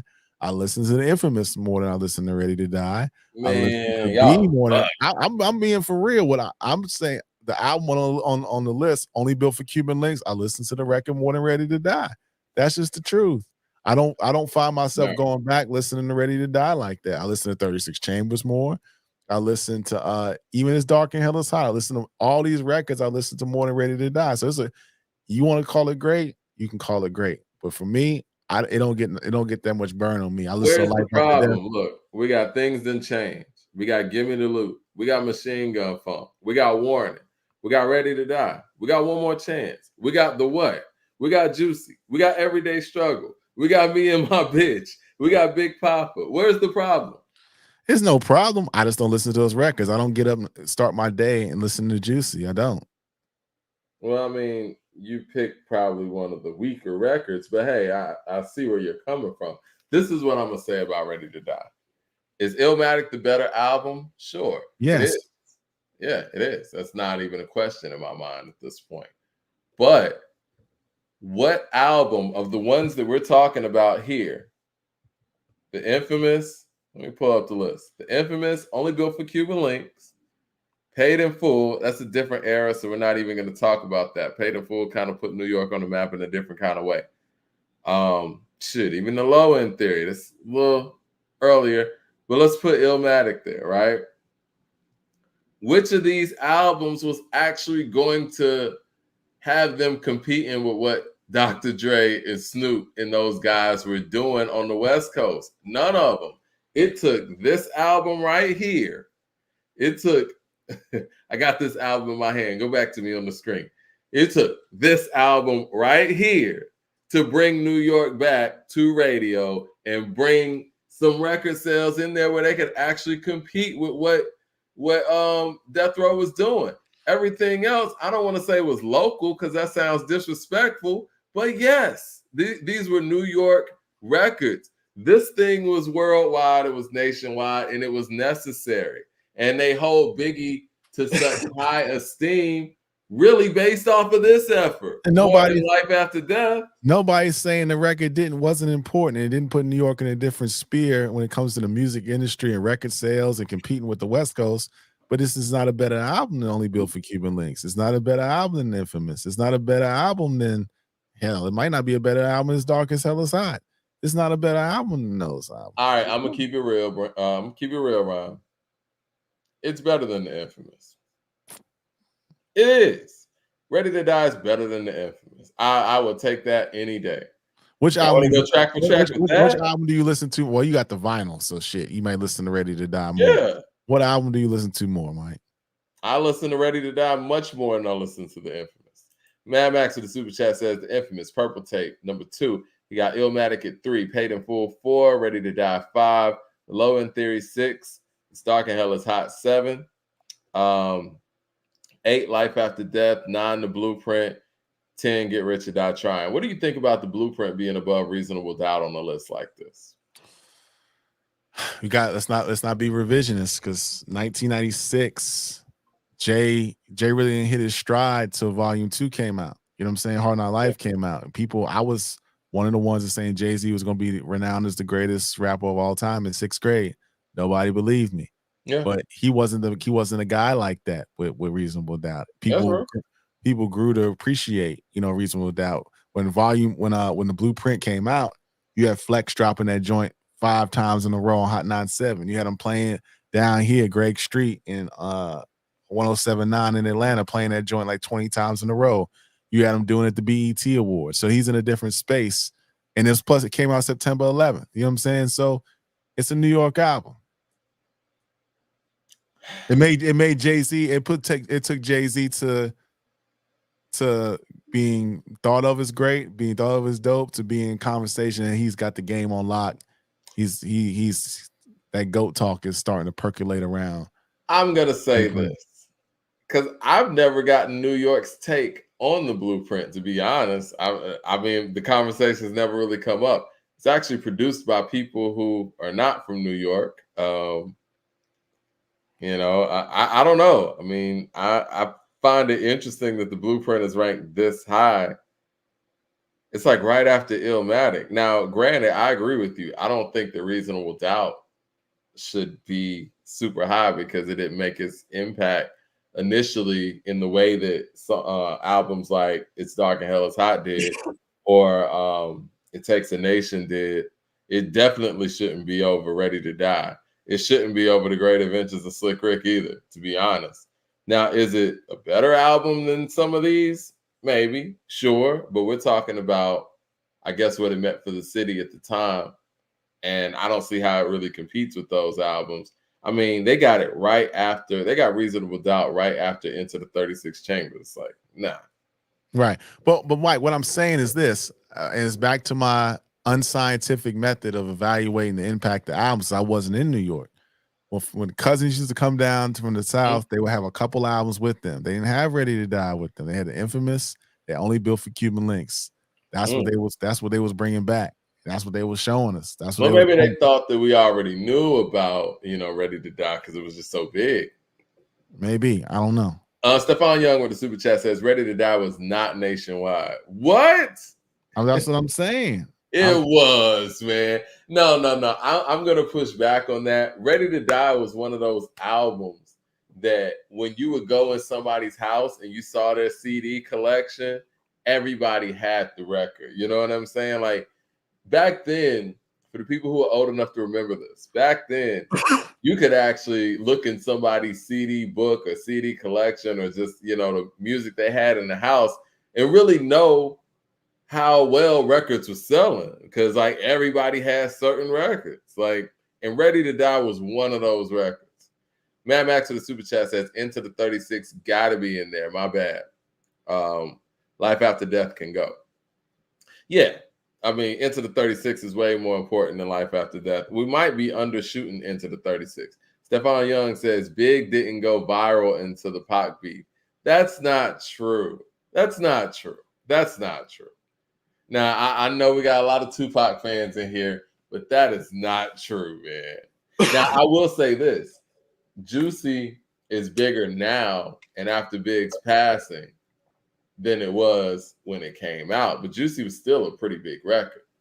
But when he dropped a big record, One More Chance, you got a song with huge. Big Papa was huge. These records used to get burned, man. This is in Atlanta. Like, I remember being on the school bus. You would hear Big Papa all the time. You would see that video all the time on BET. Like, you would. These songs were getting burned. Warning was even getting burned. DJ Bruce Almighty with the super chat says, listen, I'm from Florida. We weren't bumping none of that shit, but Ready to Die. Y'all tripping talking about it wasn't nationwide. Exactly. I agree, DJ Bruce Almighty. But you know what? This might be another one of those ludicrous situations, right? This might be one of those situations where, like, we talk about the fact that Luda ain't have it like that in this city, but he had it everywhere else. Maybe it was like that for Biggie. Maybe he didn't have it like that in New York, and maybe we feel like he did because we was here. Maybe. I don't know. Stefan with the super chat says, I'm sorry, Matt Max with the super chat says, infamous over Ready to Die. Clear. Nah. I mean, shit, y'all. Do y'all really want to? I mean, we can poll everything. We can do that. Let's DJ do it. Somebody says, Stefan Young, just be 15 years old. What, you trying to do the infamous versus thing right here? No, we can do that on another show. We gotta take our time with that, man. We might get out of here a little early tonight. You know what I'm saying? Yeah, we can get out of here a little early. Yeah. You know what? We can set that up. Poll everything. Pause. Where's we might need to go to Rumble and just play the records, man. I think we should do that. I'd rather go to Rumble and just play the records. Stephon Young with a super chat says, "One More Chance remix and Who Shot Ya wasn't on the album." That's true. That's true. It wasn't. And neither was Dreams. The album ends with Suicidal Thoughts, and the regular One More Chance is on the album. I will give you that. It's true. But even with that, I still think it's a better album than the infamous. Y'all are fronting on Ready to Die. Like Biggie's mic performance on there wasn't crazy. Nah, I mean, super duper, my guy, he understands what's going on. You know what I'm saying? He said, do Reasonable Doubt versus Ready to Die. Which one are you more comfortable doing? Reasonable Doubt versus Ready to Die, or the infamous versus Ready to Die? I'm comfortable doing either one, but I'll be more comfortable doing Reasonable Doubt. How many songs we talking? 1, 2, 3, 4, 5, 6, 7, 8, 9, 10, 11, 12, 13, 14, 15. All right, we got 15 versus, I think 15. Because how many on Reasonable Doubt? Let me see. 16, 15, 16. I mean, I think that'll be very interesting to see. Yeah, 15 versus 15, actually. I mean, because you got the Can I Live Part 2, that's number 15 on Reasonable Doubt. Because you have Can't Knock the Hustle versus Things and Change. Politics as Usual versus Give Me the Loot. Brooklyn's Finest versus Machine Gun Funk. Dead Presidents versus Warning.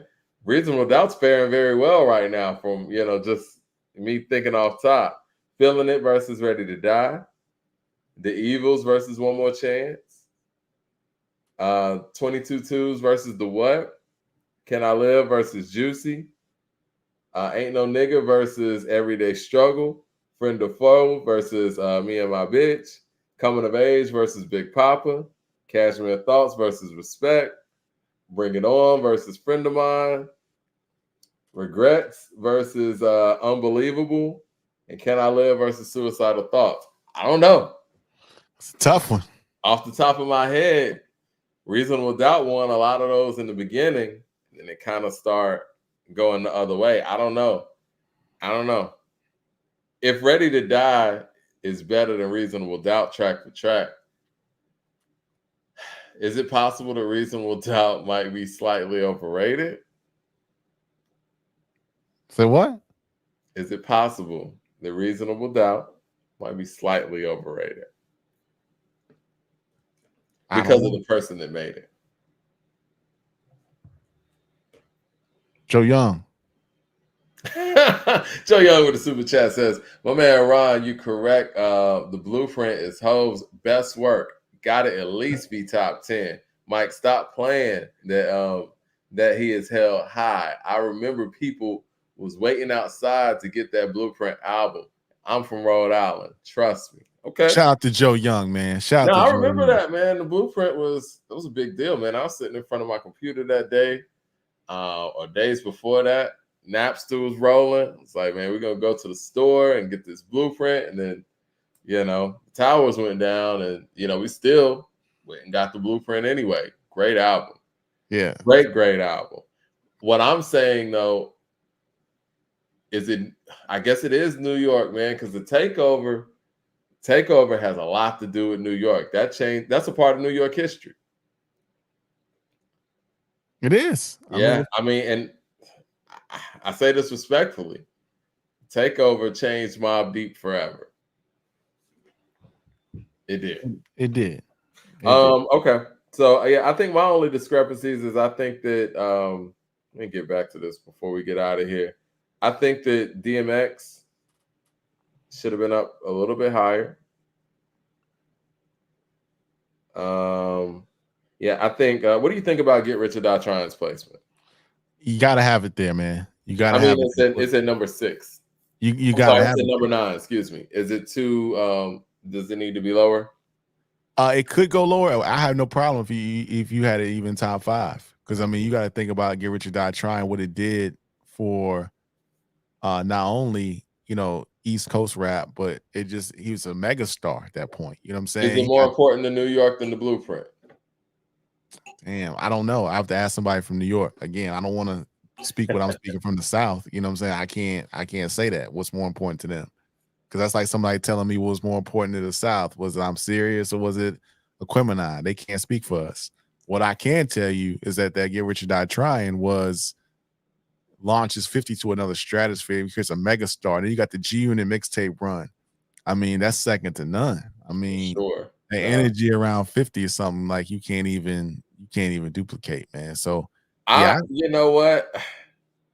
I'm gonna have to bump the low end theory up. They got low end theory at 5. You know how I feel about Tribe and the low end theory. I would say the infamous one, I'm cool with that.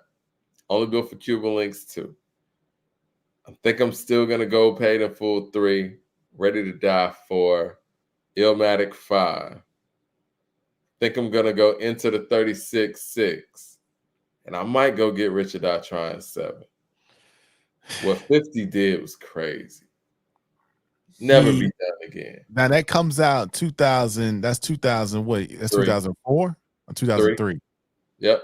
So January 2003. So 2003. What's going on in the game? You got Eminem in his kind of prime. You got Jay-Z's about to retire. Jay-Z's about to retire. You got Ludacris down south. T.I. is bubbling. New York kind of, I don't want to say lost its way, but it was in between that time period where they were expecting Jadakiss, Fab, or Prodigies as a solo artist to kind of take the mantle. Right, and it didn't happen. It took 50 to kind of break through the doors. You got what else you got bubbling at the time? This is before Jeezy, because Jeezy's like 05, right? Yeah, Jeezy's 05. 03, I mean, to be honest with you, man, is Ja Rule. You know, Fat Joe's going on in New York at the time. Nelly, of course. Cameron, of course. Thank you, OG Weston. Yeah, Cam, Dipset is going on. And here comes 50 Cent. And yeah, I think that's special. I would have to put that right after Illmatic in my mind. Or after, 36. Because the Blueprint's kind of a different moment. I don't even know if I could put the Blueprint over It Takes a Nation's importance. Do you think the Blueprint's more important to New York? I know you're going to say we got to defer to New York, but I'm kind of asking everybody in the room because I know we got New Yorkers in the room. Do y'all think that the Blueprint's more important to New York than It's Dark and Hell is Hot? Dark and Hell is Hot. It's 97, right? 98. 98. Got to think about the time. April 98. Got Volume 2 out. You got Meth and Red out. You got Ja Rule starting to come out. 98. You got this guy stopped the shiny suit era. He did single-handedly. He turned the game on its head. Even when Jay was out here making, shiny, flossy type of stuff, this man came with Get At Me, Dog. And it's black and white video directed by Hype Williams. Dogs barking. You got that grit. You got that Lyor Cohen's watching. Russell Simmons. It's something different. They created. It was raw. It was gritty. It was honest. It was real. I mean, he changed the scene. So I mean, I don't know, man. I mean, because I don't know. X is like 50 in a way. I was gonna say, I think that's more of the conversation as opposed to the Blueprint. I think It's Dark and Hell is Hot and Get Rich or Die Trying is the conversation. But we can't sleep on what the Blueprint did. Like what Blueprint did for Jay and what it did for hip hop, it took hip hop to a different. I mean, you got the throwback jerseys, even though Big Boy was wearing throwback jerseys before Jay.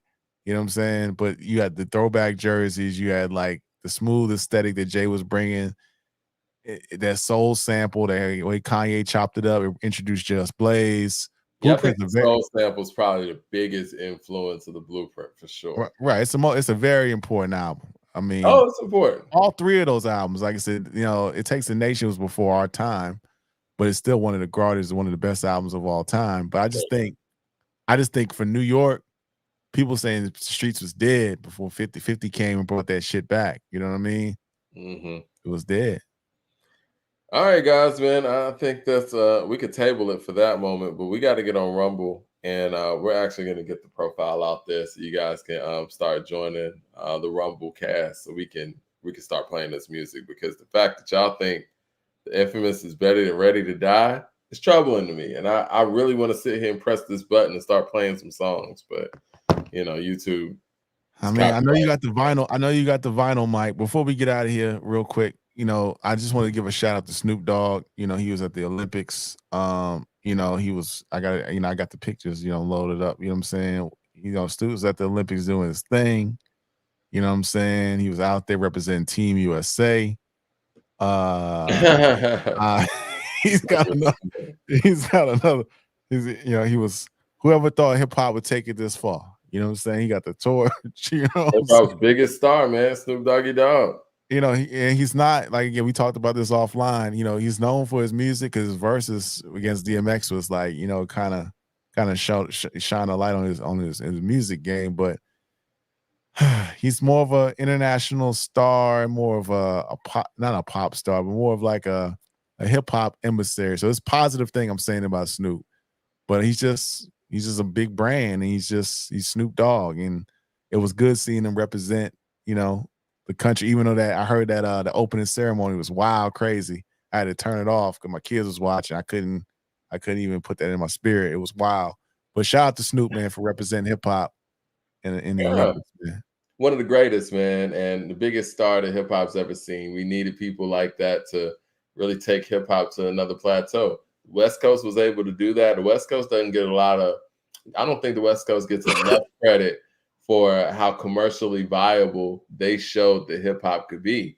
That does start with NWA, that does start with Dr. Dre, and that does start with Snoop Dogg. And that's, again, why I say this album is so important in New York, because this was the only piece of work that could compete with what Snoop Doggy Dogg and those guys were doing commercially.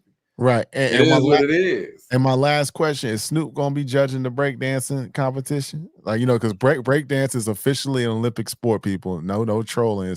It starts in a couple weeks. Actually in a week. I mean, who judging it? How do you judge? I think Crazy Legs is judging it. I don't know. I'm sure they got a lot of people judging it. I don't know. Well, cool.